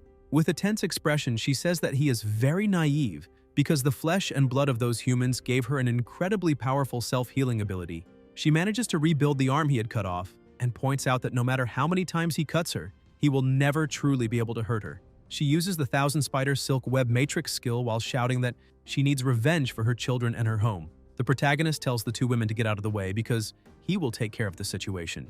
Xiaowan grabs her daughter and pulls her away, but the protagonist is trapped inside a giant cocoon together with the Insect Queen. Inside the cocoon, the protagonist keeps cutting all the threads coming toward him, but realizes that his opponent has become much stronger. He asks how many people's flesh and blood she absorbed. The insect goddess says that cows eat grass, humans eat cows, demons eat humans, and that is simply the natural order of things. She asks whether he can remember how many steamed buns he has eaten in his life, but when he remembers the steamed buns, he starts thinking about something else and says that it depends on what kind of steamed buns she is talking about. Realizing that, she tries to seduce him, asking if he wants her steamed buns too. But the protagonist refuses, saying that he has no interest in those aged buns and calls her a monster. The Spider Queen attacks again, saying that apparently he definitely wants to die, but he keeps provoking her, saying that she cannot touch him, and rushes forward quickly, claiming that she can heal 100 times and he will knock her down 100 more times, since he has all day to play with her. However, a strange smoke appears and he starts writhing, asking why he suddenly feels weaker and limp. She explains that the reason he was trapped inside that silk sphere is because that place is full of bone-melting smoke, a silk that emanates from the human body, and even a great immortal would become dizzy and confused inside it.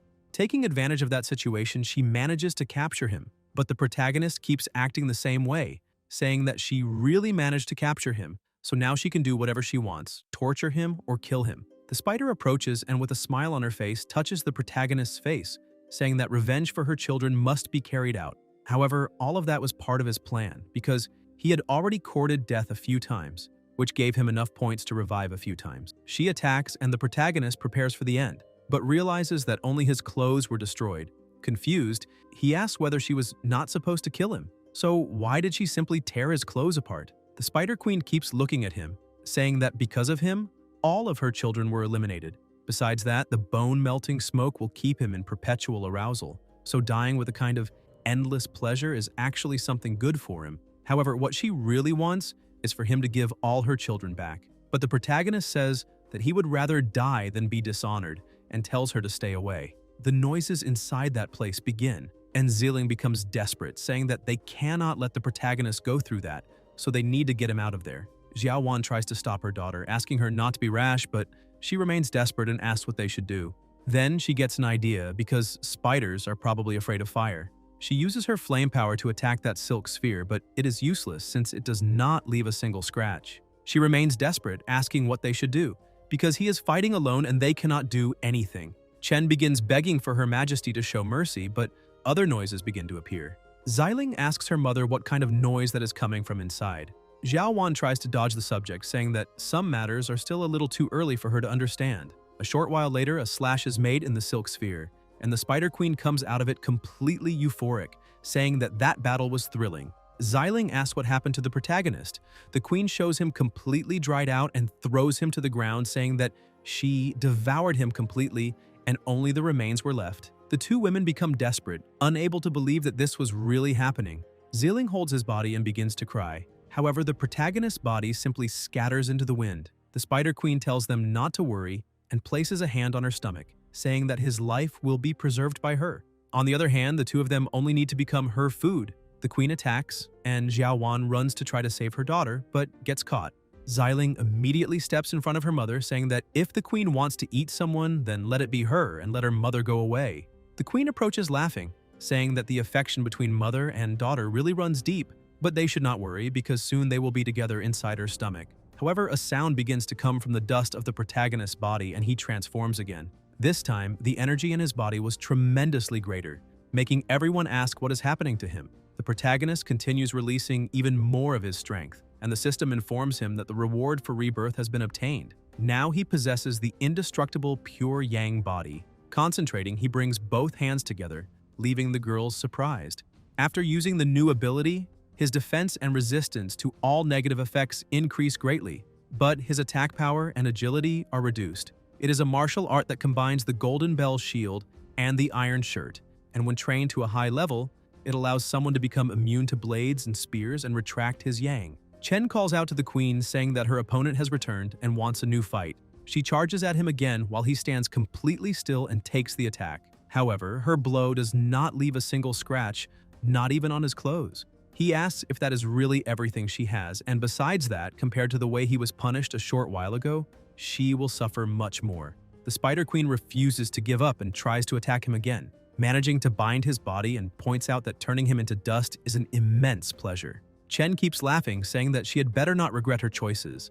The queen creates the silk sphere again, while Xiaowan tries to understand how he was revived, and her daughter explains that he really did revive because something similar had happened before. The two of them begin fighting inside, and the queen comments that he feels like metal, so she will melt him. A few minutes pass and she becomes impressed, saying that in order to last that long, he is definitely stronger than before. 1 hour later, the silk sphere begins moving violently from side to side, and the queen starts screaming, asking how that can happen since it is impossible, and begging him to spare her, pleading with him not to come any closer. Exhausted and unable to endure anymore, she tries to leave the silk sphere, saying that she does not want this anymore. However, the protagonist grabs one of her legs, saying that it is not over yet, and pulls her back inside. A short while later, a beam of light begins to come out from inside the silk sphere, quickly intensifying. The Spider Queen loses all of her energy completely and returns to being a small spider. Chen comes out of there and says that compared to him, Xu Xian playing with snakes is just child's play. The system announces that the dungeon mission has been completed and the player will be transferred back to the main world. Xiaowan, who had also been bound by silk, starts freeing herself, since the silk lost all of its power. As soon as the protagonist approaches them, the two of them ask if he is okay and where that big spider went. Chen explains that he is perfectly fine, only a little weak in the legs, but the big spider was dealt with by him. He grabs both of them with a smile on his face, saying that now he is finally ready to go back home. But at the last second, the Spider Queen fires something that strikes Xiaowan on the back of the neck. However, it was so subtle that she only notices a small scratch and soon ignores it, thinking it is nothing. Sometime later in the schoolyard, all the students begin to be brought back. The system congratulates all the players for successfully surviving the dungeon, and each player will receive 3,000 experience points, and the next dungeon will begin in 7 days. Everyone starts leveling up, and Xingxi asks why that is so strange since everyone returned at the same time. The protagonist says that no matter how much time passes in the dungeon, it is only an instant in the main world, so that is exactly why everyone returns at the same time. As soon as the men look at Ziling, they fall in love, wondering whether that cute girl is from their school, and even though she looks a little too old to be a magical girl, she is still incredibly cute. She gets scared and hides behind her mother, who tries to calm her down, telling her not to worry because nobody there wants to hurt her. The protagonist walks to her side, saying that it may be a little complicated to explain in detail, but he will get straight to the point, stating that that is Xiling. The boys are shocked and stunned, asking how that little girl turned into such a beautiful woman and questioning what the protagonist did to her. Suddenly, Xingxi decides to test a few things and tells the protagonist not to keep bothering her. Besides that, she says that it went from a basin all the way to Mount Everest and asks whether she ate some gold claws. Chen says that to celebrate everyone's survival, he will let that one slide this time, because their goal is to celebrate that night. As expected, they get some beer and make a toast. Chen and Xingxi were competing with dice, and as soon as she slams down her cup, she says that she has 5 sixes and cannot believe that he does not have a single 6. Chen snatches away her cup, saying that she was not expecting that, because now he can see her result directly, causing her to lose. Xingxi gets angry, shouting that that is outright cheating, but the protagonist says that there is no rule against playing that way and asks if she is really trying to escape her debt. However, she lies down on the floor and lifts her shirt a little, saying that she will not run from her responsibilities and asks him to hurry up and continue. While he is doing that, she gets embarrassed, saying that she feels a little ticklish, but the protagonist tells her not to move or he will not be able to concentrate. A few minutes later, he throws the brush into the air, saying that, as expected of him, he made a perfect work of art. As soon as she looks, she gets even more embarrassed when she sees that he drew something shameful on her stomach. Even Ziling was enjoying herself at the party, saying that, even without being cold, was really amazing. The men, who were still smitten, were completely lost, because she is a very beautiful woman. However, she should still be 6 years old. Young, with her teacher instincts, steps in and tells all of them not to entertain any kind of thoughts about that little girl. All the men lower their heads and apologize because they were wrong. Xiaowan approaches and thanks the teacher for helping take care of her daughter and invites her to have a drink. But Young says she's not much of a drinker, yet Xiaowan tells her not to worry because it is easy to learn.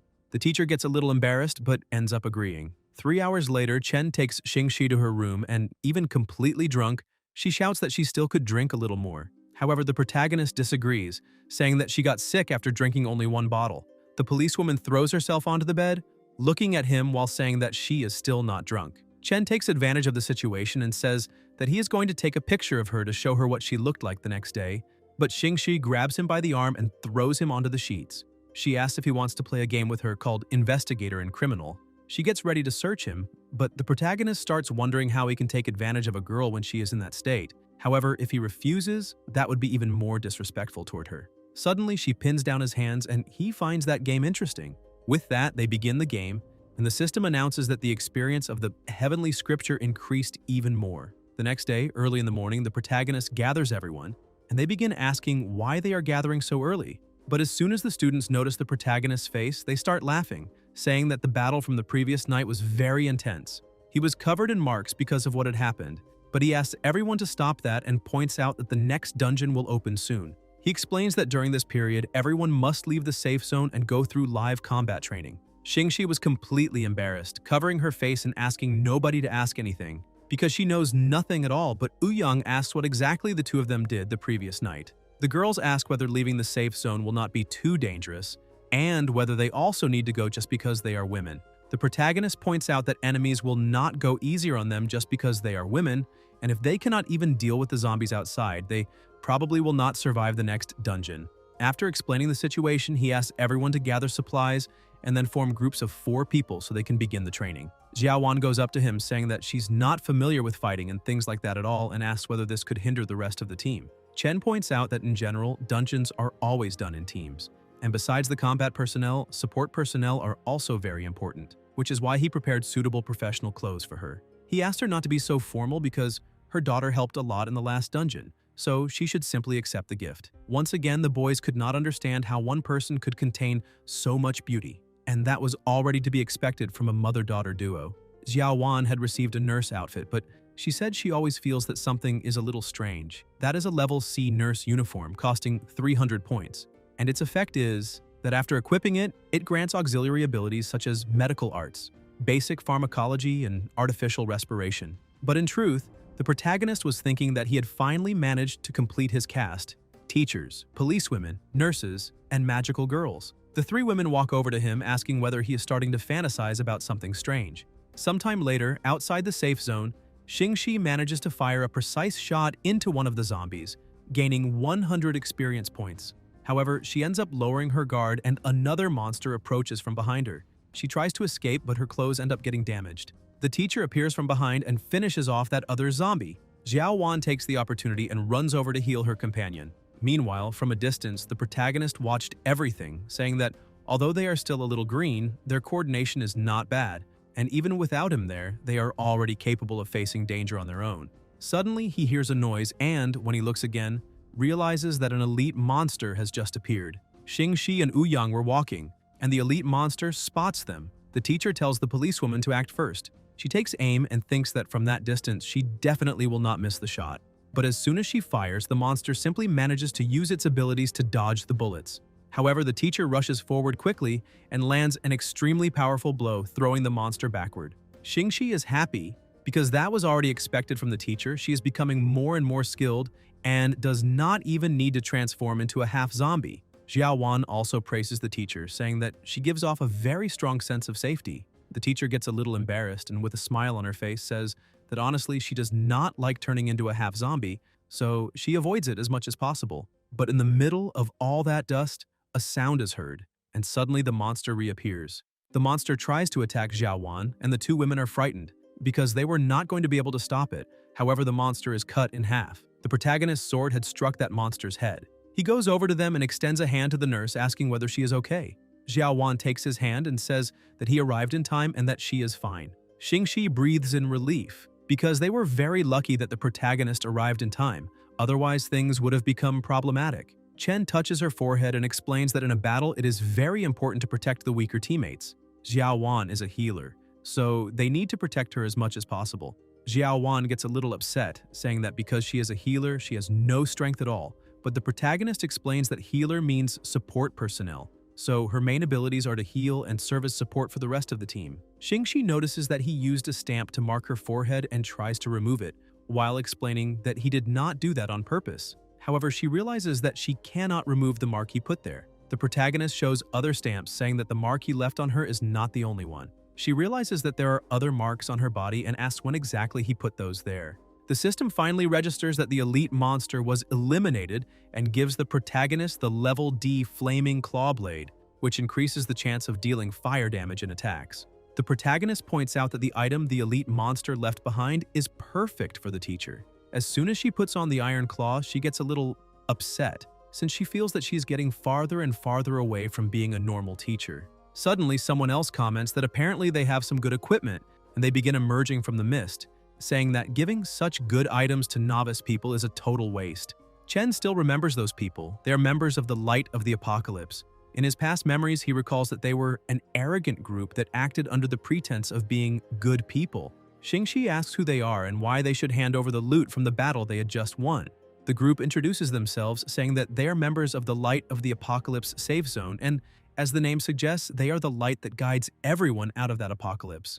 Since those rescued by them should naturally offer unconditional support, everyone ought to do so. But the protagonist asks why they do not call themselves the idiots of the apocalypse instead, because that would fit better, since demanding things like that the moment they open their mouths is pure idiocy. The Beast Woman says that she had originally planned to spare everyone's life, but since he is ungrateful, that will no longer be possible. However, before the fight begins, another message appears saying that the next dungeon is about to start and that the participants will be divided in 2 teams of 4 people. The team that completely eliminates the other wins, and the dungeon area will be a 5-kilometer radius from the current location. Leaving the area will result in immediate death, and everyone will be distributed randomly within the zone. The Catwoman points at the protagonist, saying that apparently he will not get out of this alive, while their leader says that they will settle this quickly. Xiaowan notices that her body is changing and asks if the dungeon has already started. The protagonist remains relaxed, saying that it seems the time has come to test the results of the training. They are transported, and Xiaowan notices that the place looks like a library, asking whether she was the only one sent there. However, a man with praying mantis claws appears behind her, saying that the system gave him a very weak opponent. He approaches laughing, saying that it has been a long time since he found such sweet prey. Somewhere else, the teacher asks whether they are going to fight, and the Beast Woman gets irritated when she sees that her opponent is another woman. She starts transforming, saying that she wanted to face the protagonist, but she will have to make do with her. She charges forward, saying that she will destroy her and then find the protagonist, but the teacher manages to defend, releasing a large amount of energy. The Catwoman is impressed when she realizes that the teacher really does have skill and comments that this makes the fight more interesting. Ouyang grabs her paw and states that she will regret choosing the wrong enemy. Meanwhile, Xingxi was falling and gets startled, but when she hits the ground, she realizes that she felt no pain. The protagonist, who was underneath her, shouts that she did not feel pain, but he certainly did. She asks why he was there, and Chen says that maybe she grabbed onto him during the teleportation because she missed him so much. Otherwise, she would already be dead. He also comments that she needs to lose a little weight, which makes her furious. And she starts pulling his leg, saying that her weight is perfectly normal. A blonde woman with horns laughs, saying that the two of them seem to have a good relationship. Xingxi retorts irritably, saying that she would never have anything with someone as idiotic as him. The horned woman asks if she is serious. Xingxi turns to speak to Chen, but realizes that he has already disappeared. He appears next to the blonde woman, saying that he has no relationship at all, because compared to immature girls, he prefers a woman like her. Xingxi calls him an idiot and says that he needs to learn to choose the right moment to flirt. Chen draws his sword and declares that she is the enemy, but in the middle of the attack, his blade stops in the air and he realizes that his body is not responding. Xingxi gets ready to shoot, saying that if he cannot do it, then she herself will handle it.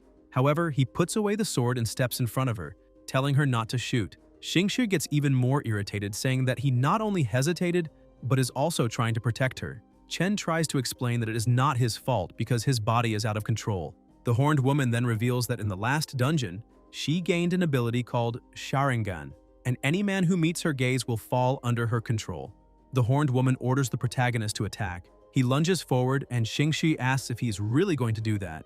Chen shouts for her to run because he cannot control himself. Xingxi starts running and screaming for help, but suddenly she trips over a rock and falls to the ground, dodging the attack, which, when it hits the wall, shows just how powerful it is. The protagonist keeps trying to attack her, but he resists the command and, with his other hand, stops the attack. The woman keeps trying to force him to attack while laughing, saying that what she likes most is seeing his expression when he eliminates his own companion. To avoid the attack, he attacks himself, leaving the police officer shocked. Chen tells the horned woman that she's greatly underestimating his willpower. Xingxi runs over to him, asking if he is okay.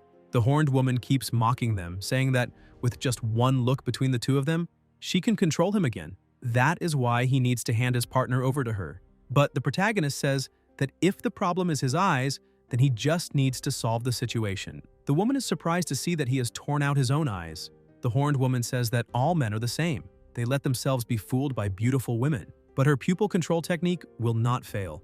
Chen disagrees with her, saying that it does not matter how skilled she is, because without his eyes, he will not be affected by mind control, and that is the weakness of that ability. Xingxi warns him that he is aiming in the wrong direction, but the protagonist explains that he has no choice since he cannot see anything. However, just from the sound of her movements, the protagonist is able to move toward her. The woman is frightened and starts backing away, asking how a person as strong as him can exist, and apparently she will have to retreat. But as she says that, the protagonist prepares to attack with his long-range ability, saying that her voice gave away her own position. With a precise strike, he manages to hit her, and she remarks that she did not expect to be eliminated by a man. Chen says that he also did not expect tearing out his own eyes to hurt so much. Xingxi runs over to see if he is okay and asks if it is really worth sacrificing his eyes for something like that. The protagonist says that as long as he can save her life, his eyes are a small price to pay. Xingxi comforts him, telling him not to worry because she will take care of him from then on. But the protagonist explains that she does not need to take care of him for the rest of his life, because as soon as the mission ends, if there is no death, the player's body will return to the state it was in before entering the mission. Xingxi gets nervous when she hears that and starts pushing him. The protagonist asks her to let him feel that warm world again, but she keeps pushing him, telling him to give her back her moment of glory. Suddenly, a bullet comes flying toward him and hits his head, leaving the police officer startled again. That shot was fired by the captain of the opposing team, using a level C tracking bullet. The person can fire a tracking bullet, and the farther away the target is, the longer the preparation time required. He gets ready to shoot again, saying that at the current distance, he will need approximately 30 seconds to take that woman's life. Chen starts disappearing in Xingxi's hands, and she becomes desperate for a few seconds, but soon calms down, thinking that this scene feels a little familiar. She starts moving forward while thinking that, based on the trajectory of the wound, the bullet should have been. The captain of the opposing team says again that it is time for the harvest. Xingxi manages to get behind a wall, thinking it must be a safe place, and breathes a sigh of relief, but suddenly notices a bullet coming straight at her. Before she can be hit, a frying pan appears in front of her, causing a small explosion. The protagonist had been reborn once again. However, this time the system charged 500 points for the resurrection, which means the points for each life he regains are increasing, so he needs to use them sparingly. On the other hand, the captain of the enemy team was a little confused, wondering how that was possible because he had clearly eliminated the protagonist. Xingxi starts smiling, seeing that he has been revived again. Chen grabs her hand, telling her to stop talking nonsense, because now is not the time to be happy, since they are in an open area and the enemy is hidden. So, if they are not careful, a few lives will not be enough. The officer questions why the trajectories of the shots are completely opposite, which means there may be more than one shooter. But the protagonist says that is not the case and explains that the enemy must have some ability to control the bullets, and that is why they can launch a sneak attack from anywhere. Xingxi becomes worried, saying that if that is the case, then as long as the enemy does not show himself, they will be completely passive. Chen tells her that everything is fine and asks her to lower her guard a little, because even the most cautious turtle will eventually stick its head out. The enemy captain remained hidden, saying that the protagonist could run wherever he wanted, because the range of the map defined by the system is perfectly within his firing range, so the heavens are helping him, because there is no way to escape. While aiming, he notices that the two are no longer running and wonders if they have gotten tired. The sniper thinks the protagonist is acting like he is indestructible just because he is standing beside a tanker truck. Xingxi asks if the protagonist is sure the enemy will fall for that trick. The enemy captain aims at his target and admits that there is an element of gambling involved, then fires, hitting the tanker truck and causing a huge explosion. He begins mocking them, thinking he has eliminated both of them, because he hopes the items they left behind were not blown into tiny pieces along with them. The two of them come out from inside the sewer drain, and the heavenly scripture experience increases, since the protagonist had lost his arm. Xingxi becomes worried about such a severe injury, but he tries to calm her down, saying that everything is fine, because all of this will be fixed after the mission ends. However, what matters most now is that the two of them are hidden and the enemy is exposed. But Xingxi, who is having trouble breathing because of the smoke, asks what advantage that has since they cannot see outside. Chen points out that this is not necessarily true and asks to borrow her gun. After that, she needs to lie on the ground and raise her butt high. She gets irritated, saying that at a time like this, he is still making those idiotic jokes. But the protagonist explains that he is not joking, and that if she really wants to defeat the enemy, she needs to do exactly what he is telling her immediately. Not understanding the situation, but having no way to refuse, she ends up agreeing and gets into the position he asked for. He says the position is perfect, and asks her to try to stay that way without moving so that he can shoot. She asks if he is really going to fire with her in that position. Chen says yes, closes his eyes, and concentrates as much as possible, because he really wants to try this new ability he gained after reviving. He activates Eagle Vision. This is a characteristic ability of a legendary master assassin. When used, it can greatly improve vision and perception for a short period of time and also grants X-ray vision, but excessive use can cause some problems. The protagonist focuses as hard as he can and begins to see the silhouette of his enemy in the middle of the smoke. However, the gun starts shaking because Xing Shi was moving, unable to believe that the protagonist was really using her as a support for the weapon. But he scolds her, telling her not to move, and explains that he has no other choice, since he cannot hold the gun with only one hand. As the smoke begins to clear, the enemy captain sees the two of them and questions how that is possible, how they were not blown to pieces by the explosion. Chen tells the captain not to blink and to enjoy the sight, because it may be the most beautiful thing he will see before he dies.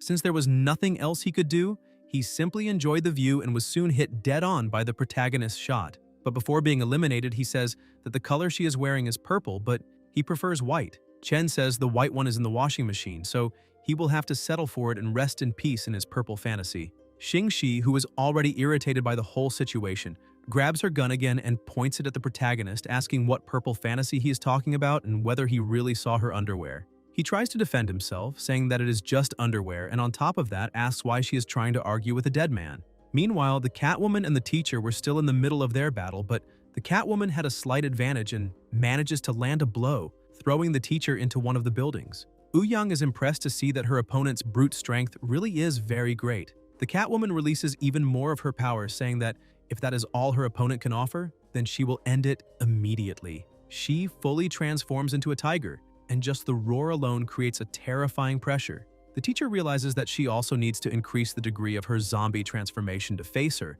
because the pressure alone is already damaging her body and it hurts. However, she does not know how to provoke herself and starts thinking about things that might make her angry, imagining herself and the protagonist kissing, and the time he also said she was alone on Valentine's Day. With those thoughts, she starts getting irritated. The Catwoman becomes a little confused and asks why her opponent closed her eyes, which must mean she is ready to die. But Ouyang was completely different now. She had transformed. The Catwoman tries to attack her but realizes that the teacher's speed has increased drastically and wonders how that can be possible. The teacher comes out of defensive mode and goes on the attack. The Catwoman realizes that she cannot keep up with her opponent's movements, so there is no way to defend against that attack. She decides to take the attack head-on, but as soon as she is struck by the claws, she begins to suffer from the flames and screams that it is too hot. The teacher returns to normal since with just one strike she was able to finish the fight because the more fur, the weaker to fire, and the ancients really did not lie to her. Chen, who had just arrived at the scene, stands there watching and says that it is a shame to see such a beautiful fur coat being burned. Xing Shi points at the teacher, telling the protagonist that something is wrong. She was remembering that Chen had provoked her, saying that she was nothing more than a beautiful body with no brains. That makes the teacher even angrier, and she starts chasing after him. However, he does not understand why he is being attacked, since this time he had not said anything. Meanwhile, in the library, Xiao Wan was trying to hide, but she kept getting hit. Her opponent was toying with her, asking whether she would prefer to be cut horizontally or vertically. However, he was just playing with his prey, saying that he is not stupid and that it would be better to cut her both ways. But just as the attack comes toward her, something strange happens and she shouts that it will never happen. Suddenly, she manages to control the webbing of a spider, trapping her opponent's arm. He's surprised, asking if that really is spider silk. Xiao Wan, who had been completely terrified before, now seemed to be controlled by the Spider Queen, toying with her opponent and saying that he is just a praying mantis. The Spider Queen says that even if he is only a praying mantis, that is fine, because he will serve as a test so she can better understand how that woman's body works. She attacks him, causing a small explosion. However, that was not enough to defeat the mantis, who says that he will definitely turn the woman into minced meat. But the Spider Queen says that apparently he still has not understood who the prey is and who the hunter is in there. In a matter of seconds, the mantis is completely trapped in spider silk. She approaches with a terrifying, murderous aura and says that she likes live prey very much because they are all so weak, and he is no exception. She starts feeding, draining all of his life force. However, she is a little disappointed, saying that after tasting the protagonist's flavor, all the other prey seem dull and tasteless. Suddenly, she releases the mantis, saying that the mind of the body's owner is starting to reject her, and apparently, it will take a long time before she can fully control that woman's body. Still, she promises that when that day comes, she will get her revenge on Chen. While she is saying that, the protagonist sneezes, and the officer asks whether he is okay, whether it is possible for people to get sick inside that game. He explains that he does not have a cold and that it is a little strange, however. The most important thing at that moment is finding Xiaowan. But before they could do anything to look for her, a message appears congratulating the protagonist team, because they had won, and the countdown for exit had already begun. They are surprised to see that the mission has come to an end, but the protagonist could not understand how it ended, because they did not find the healer, and she has no combat power, so there is no way she could have defeated her opponent. Guys, if you enjoyed the video, leave a like, comment, and subscribe to the channel so you don't miss new content. Thank you.